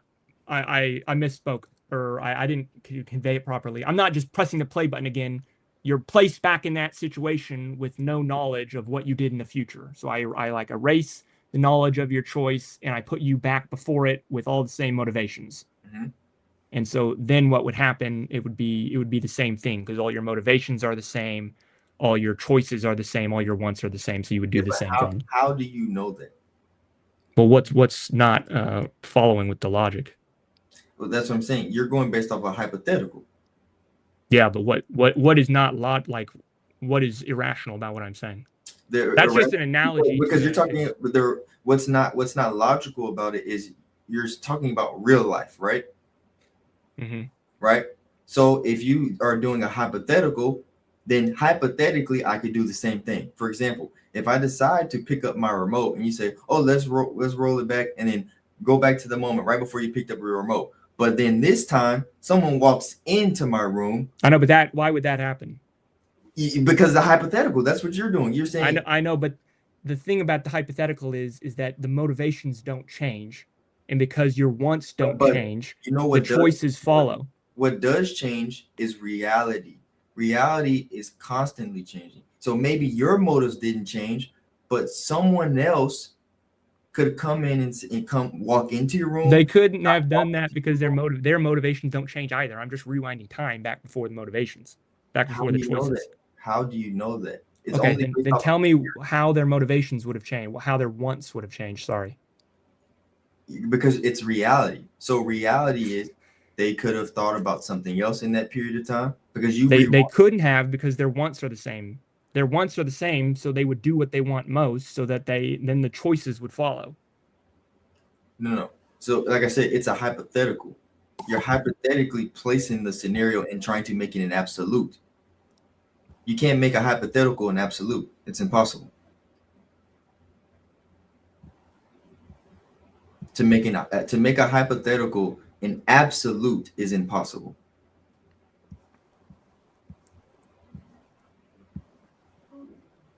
Because you can't absolutely for sure say that it would stay the same. Absolutely. It's only your theory that it would stay the same. The hypothetical is that I'm rewinding time and deleting all knowledge that came after a decision was made. That's my hypothetical. Okay, and then if you go back to before the decision, they make the same decision because the wants are all the same. And so they always end up picking what they want most. So they do the exact same thing every time. Have you ever had regret in your life? Yeah. And what is that regret? What not literally. I'm saying what is regret? What is regret? Regret is when you make a decision and then realize after the decision is made that you made the wrong choice. But based off of what? So you made based off the consequences of the choice. Because you maybe have done something that you maybe didn't want to do. Yes, but you only now don't want to do it because you see the actual consequences. But it's still a you do not want. After the fact, yeah, true, yes. Yeah, so that's what I'm saying. It's all a hypothetical. It's a scenario that constantly, just honestly, in my opinion, puts you in chaos. Nothing. If I make a decision and then I regret the decision, and then we delete all that memory of me after the decision made and place me before, why would I still not choose the same thing? Because reality changed. Reality could change. The scenario could change. What? No. We're just rewinding time. We're not changing anything. Yeah, that's what I'm saying. So you see what I'm saying? Your hypothetical, you want it to be the way you want it to be only. Because you want your hypothetical to be the absolute. And I'm saying if you can use a hypothetical, then so can I. If your hypothetical is okay, explain to me how something could have changed then if you just rewind time. Because if you rewind time, all the motivations are the same. If you cut the experience of after the decision and rewind time, everyone's wants are the same, so nothing would change.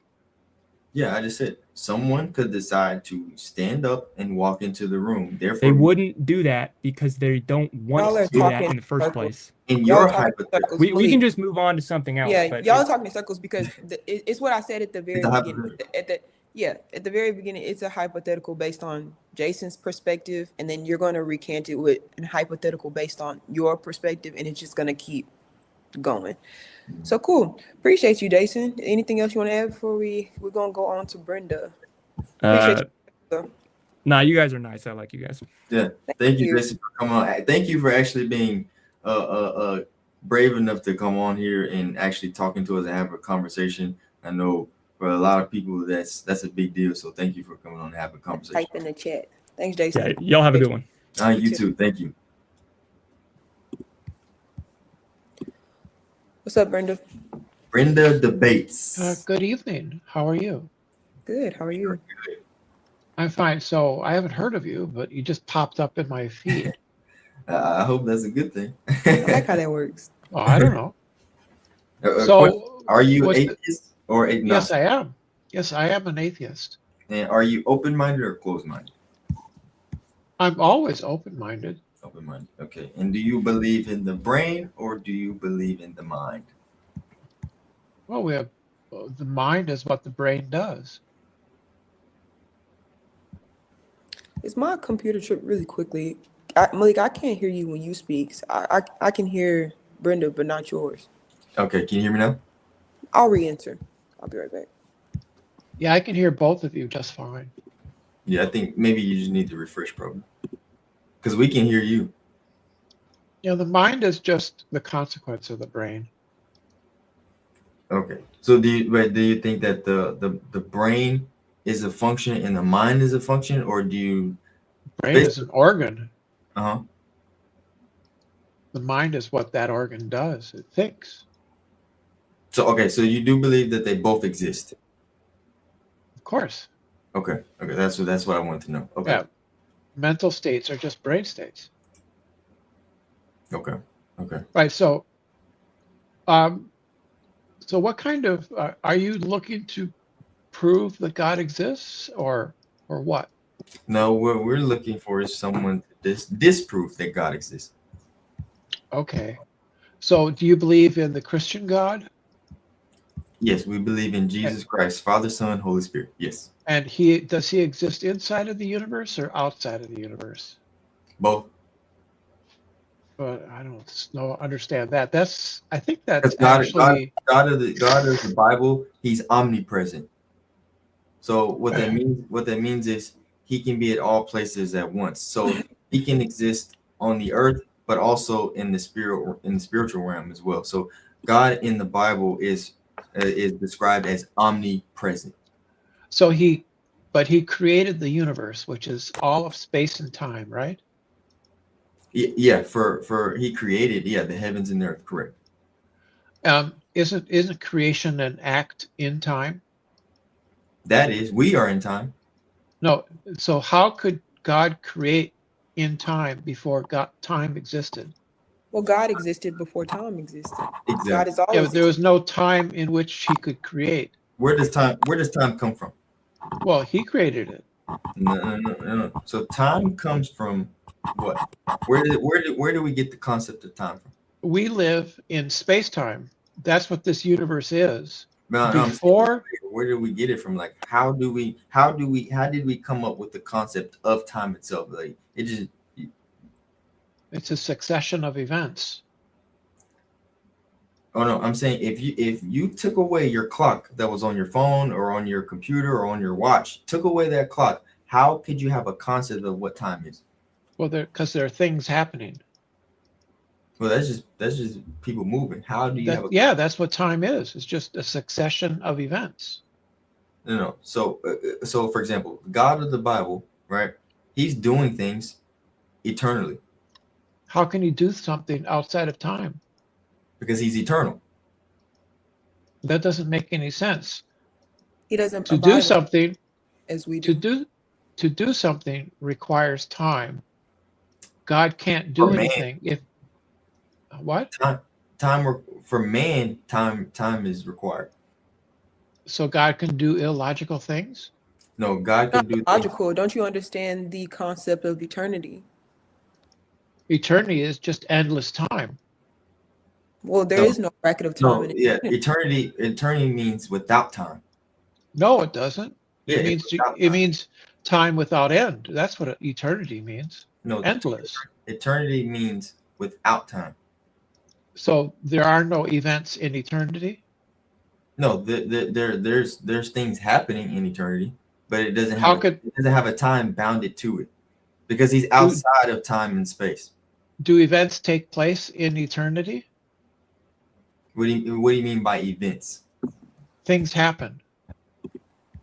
Can things happen? Yeah, of course, things can happen. Yeah. Do some things happen before other things? Does some things happen before other things? Yeah. What do you mean? Like In eternity. something happened right now, and then something else happens. Yeah. In God's eternity, do some things happen before other things happen, or after? But to tell you the truth, I don't know. The Bible doesn't tell me. Well, I don't see how they could be any other way, right? Because that's just what time is. Time is just a succession of events. No. So man is bounded by time and space, right? So God is outside of time and space, meaning he has no end. The reason we are bounded by time and space because we have a end to us. The events that you do today, right? The events that you do today, tomorrow, the next day, and the next day, and the next day, eventually will come to an end. This is why you're bounded by time and space, because eventually your time will run out. Eventually my time will run out. Eventually, I'll pass away. I'll die, of course. Yes. But that's an event, and all of these things are events.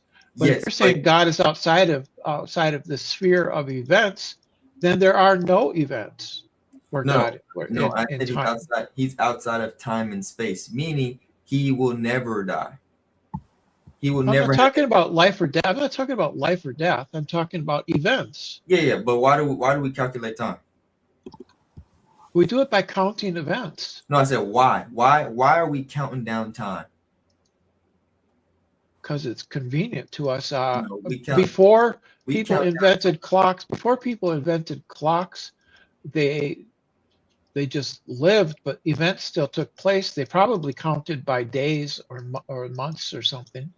Yes, but the reason we calculate time, the reason we calculate it is because eventually this will come to an end. There's something that they're calculating that will come to an end or will have an end. That's the reason. I don't think that's true at all. Yeah, no, that's not true. Name me something that didn't have an end. People created clocks so that they could plan for things like planting and harvesting. That's why people No, invented I'm saying time. give me something that has never ended. I don't know why you're switching topics. We're talking about time. Yes, I'm explaining to you. Man calculates things that come to an end. For example, No, the harvest will come to an end. The that's chicken not why. that will That's not come to an why. No, this is People, why we're bounded by time and space, because everything will come to an end. God is outside of it because he will never come to an end. that's not So true. give me something. Okay, give me something on the earth that has never ended. But that's not the point. The point It is is, the point. You're no, it saying God. isn't. You're saying God is not eternal. He's not. He hasn't. He's No, in time. You're saying he's I'm in not. time. I'm accepting I'm accepting your premise that God is eternal. I'm saying that a consequence of that is that an eternal entity that it doesn't exist in time cannot create, because creation requires time. No, no, no. Something that is eternal does not require time. So It requires time in which to act. if You I'm can't act without time. if I'm eternal, I can do things that will never come to an end. Correct? No, you can't. Okay. You just said, do you agree that God is eternal? Yes or no? Yes. Okay. So if God is eternal, he can do things that will never come to an end. It will never have an end, right? If he's eternal within time, right, then he could then, and time is a infinite succession of events. He could do that. But if God is outside of time, he can't act because action requires time. Well, God doesn't have a beginning, so he's already outside of time. The universe doesn't have a beginning. Yes, it does. Well, that's a No, it contradiction. doesn't. That's contradictory to our belief system where he created the universe. It's not a contradiction. It's Can you show me where you see that the earth is eternal? well, I didn't say the earth is eternal. That means then if it doesn't have a beginning, then it has to be eternal. No, that's not true. So the earth does have a beginning? Was the earth created? Does it have a beginning, or do you The think earth formed always? the earth formed from a nebula of dust and gas that formed our solar system. Mm-hmm. Yeah, so it has a beginning. I'm not So that talking means it's about not eternal. That means it's not eternal. that doesn't follow. Nevertheless, I think the earth will end. The sun will become a red giant and consume the earth. I'll show you. For us, this is what the Bible says. In the Bible, the term eternal refers to everlasting, having no beginning or end. So if something doesn't have a beginning or an end, that's eternal. The earth has a Right. beginning and it will have an end. You just said it will come to an end. So Yeah. it's not eternal. I never said the earth was eternal. Well, we were talking I said the about universe was. I said the universe could be eternal. Show Well, how. we believe that God created the universe. Yeah, but he can't. Why? How? I already gave the argument for that. How? What's the how argument? Because creation is an act that requires time. God is outside of time. Therefore, God cannot create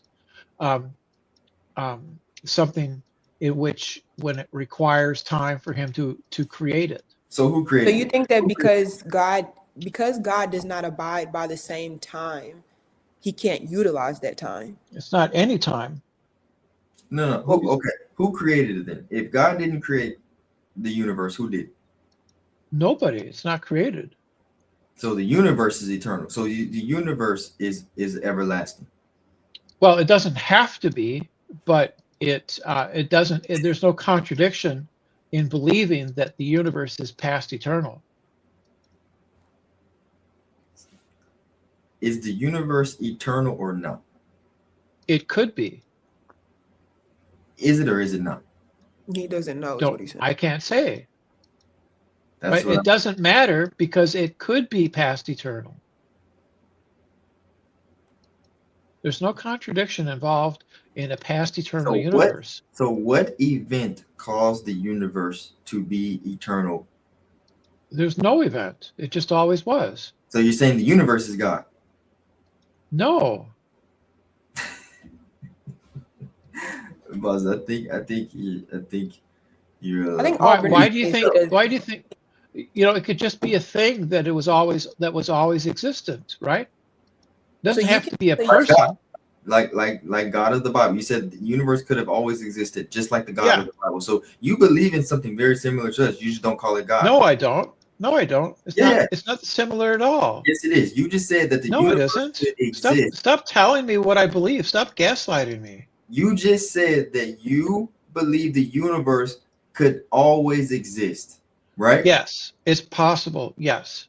And I'm saying it's possible that God could always everlastingly exist. That doesn't mean they're the same thing. I say you believe in something similar that we believe. They're not similar. They One are is Both- just both the universe. It's an unthinking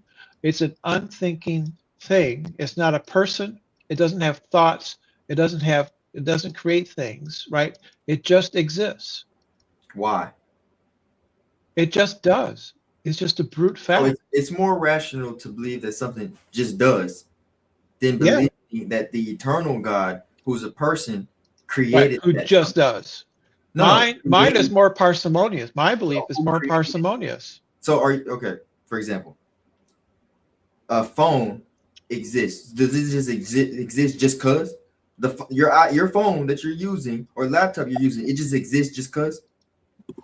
That's what you believe. You believe that God just exists just cause. No. Yes, you do. No. Who created God? No one created God.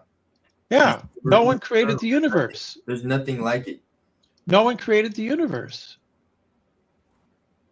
It's the same thing. He too atheist. For me. Mine is just not he's- personal. I Mine is mean- just not personal. He only y'all are both saying very similar things. He just doesn't want it to go this way. It only can go this way. There's no justification for believing that the universe is a person with thoughts and it has properties. So then Well, there's I no think that there is because justification that you're a person and have thoughts. right. That's what I was Yeah. gonna say. What? I didn't catch that. I So missed then it. if there's no justification that there's a God who's a being and has thoughts and is a person, then there's no justification that you are a person and That have doesn't thoughts. follow. That doesn't Yes, it follow does. at all. Yes, it does, because Oh, what's the inference? What's the inference? you're a being, yes or no? Yeah, You're a person, yes or no? yeah, And you exist, yes or no? yeah. How do you know? I exist because I can doubt that I exist. Huh? Yeah. You exist. My ability to doubt that I exist Your shows that I consciousness- exist. Therefore, God can exist because you can doubt He exists. No, that doesn't follow. It's the same. It's the same concept. It doesn't follow Yes, it logically. does. You just Well- said I exist because I can doubt that I exist. God is a No. person, and you can doubt that He exists, right? Unicorns exist because I can doubt they exist. I told you, too atheist. You too. All Do you right, think? you Do you, pointed do you think that what I said was a valid inference? I exist. I can doubt that I exist. Therefore, unicorns can doubt that they exist. Therefore, unicorns exist. That's Well, a bad argument. It's a bad argument for unicorns, and it's a bad argument for God. So what you're saying is there's no evidence that can lead you that God exists. That's what you're saying, correct? I didn't say that. Okay. so I gave you the arguments. what evidence do you need to show that God exists? I gave you arguments why God can't exist. No, you just gave me theory. You didn't give me argument. No, it's not theory. It was an argument. It was a syllogism. No, Right. You know it's a theory because you say it could be, shouldn't be, it could It's be. not a scientific theory. It was a logical argument. But you're saying you don't have a definite. You're saying it could be, it could not be. I gave you a logical argument. No, you're giving me a could be or could not be. You said All acts of creation require time. If God exists outside of time, then God cannot create because creation requires an act within time. no, it doesn't. I just said that So do you think that acts don't require time? Now, when it comes to God, no, He's eternal. No, you're just special pleading now. No, I'm not. I just told you even said yourself, God is eternal. You said I agree. So is there a before and an after to an act of creation?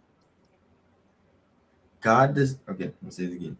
God does not have a beginning or an end.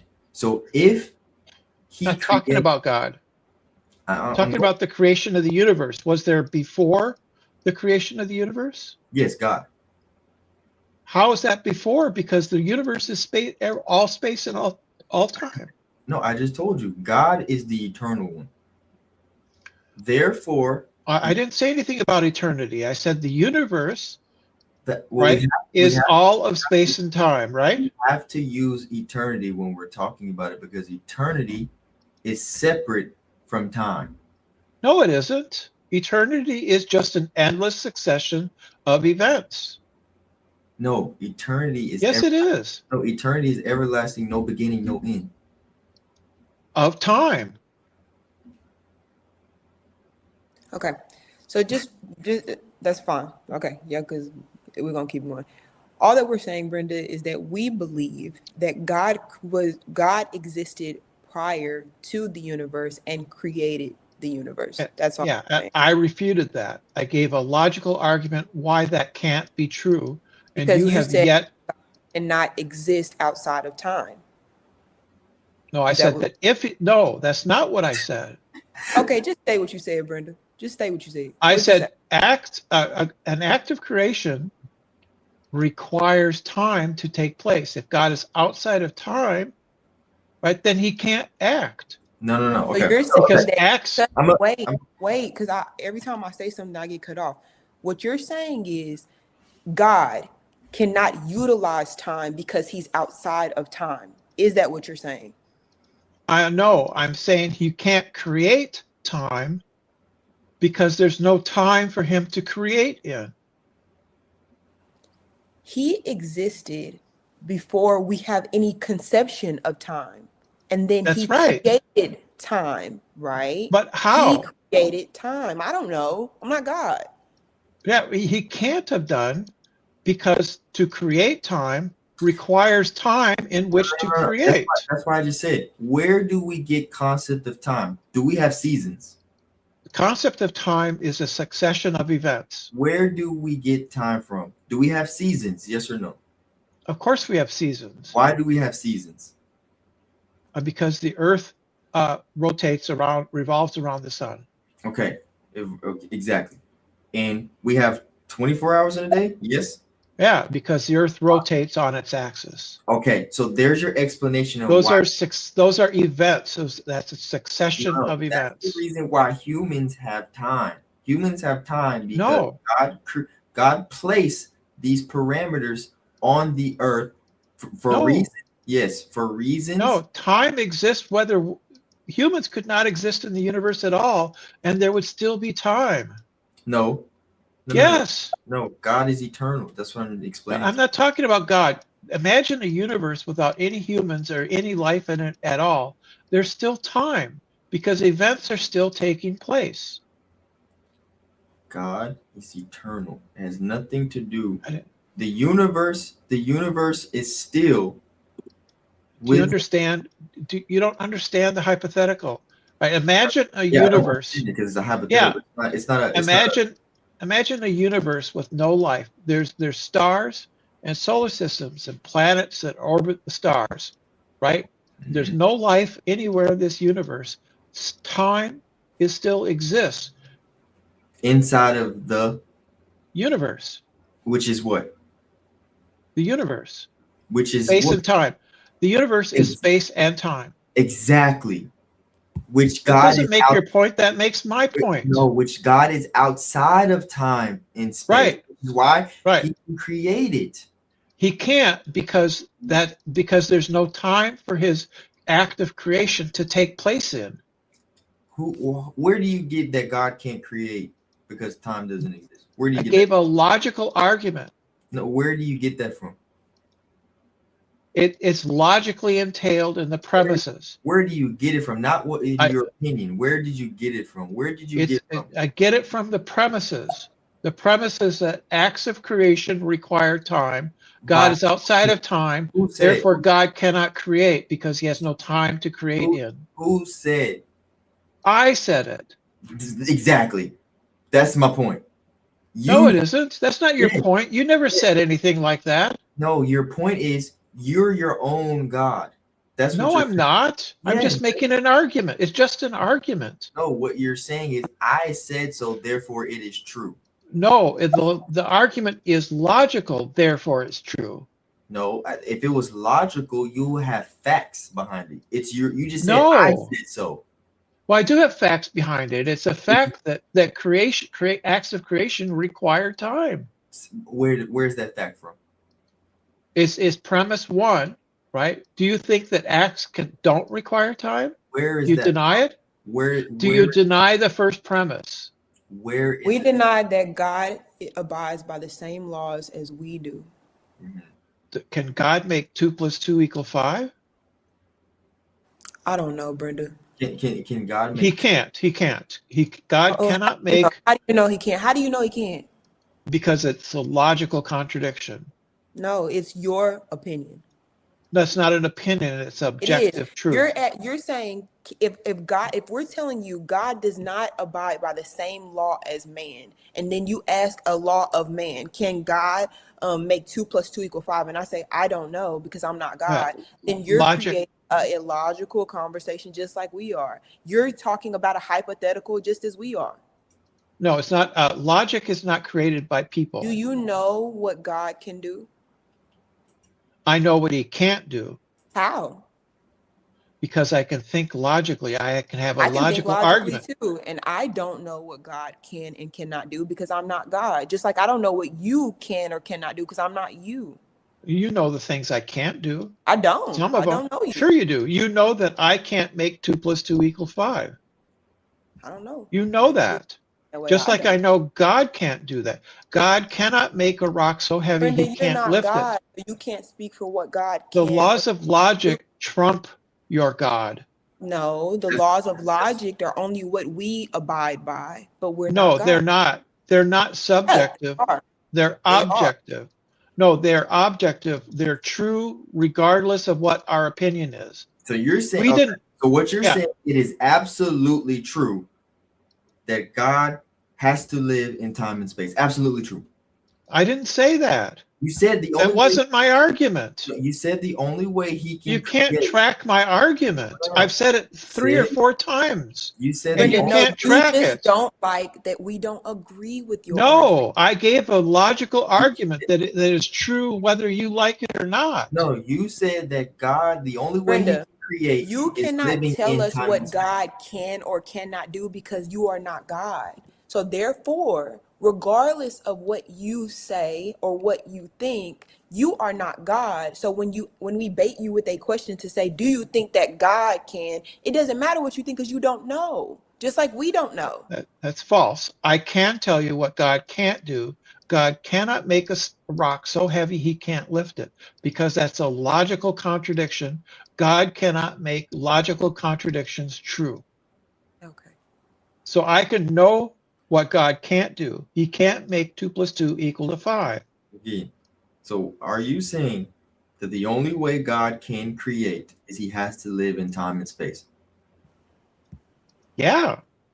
Because creation is an action that So requires time. So what you are saying, you just said yes. So don't say no, that's not what I said. So what you are saying is it is objectively true that God has to live in time and space in order to create. That's what you're saying. Yes. That's what I just said. And you said no. So therefore, if this is an objective truth, I didn't say no. I said yes. Show me the facts that this is true. Prove to me. If it's objective, you have to prove it. I did. I've given the argument 5 times, and you can't track it. No, you're giving subjective thoughts. No, logic is objective, not subjective. You just said this is what I think. No, I didn't give you what I think. Yes, I gave you no. What you said. You said no, an where's the argument fact? isn't That's what I wrong. think. It isn't my belief that my argument is true. It's an objective fact that it's true. It's Okay. true Well, regardless of my opinion. cool. We don't agree with your opinion. We appreciate your opinion. We don't agree with your opinion. It's And then not we my can say opinion. you It is, just yeah. said it was your It's opinion. not. No, You I just didn't said say it. I literally said it's not my opinion. okay.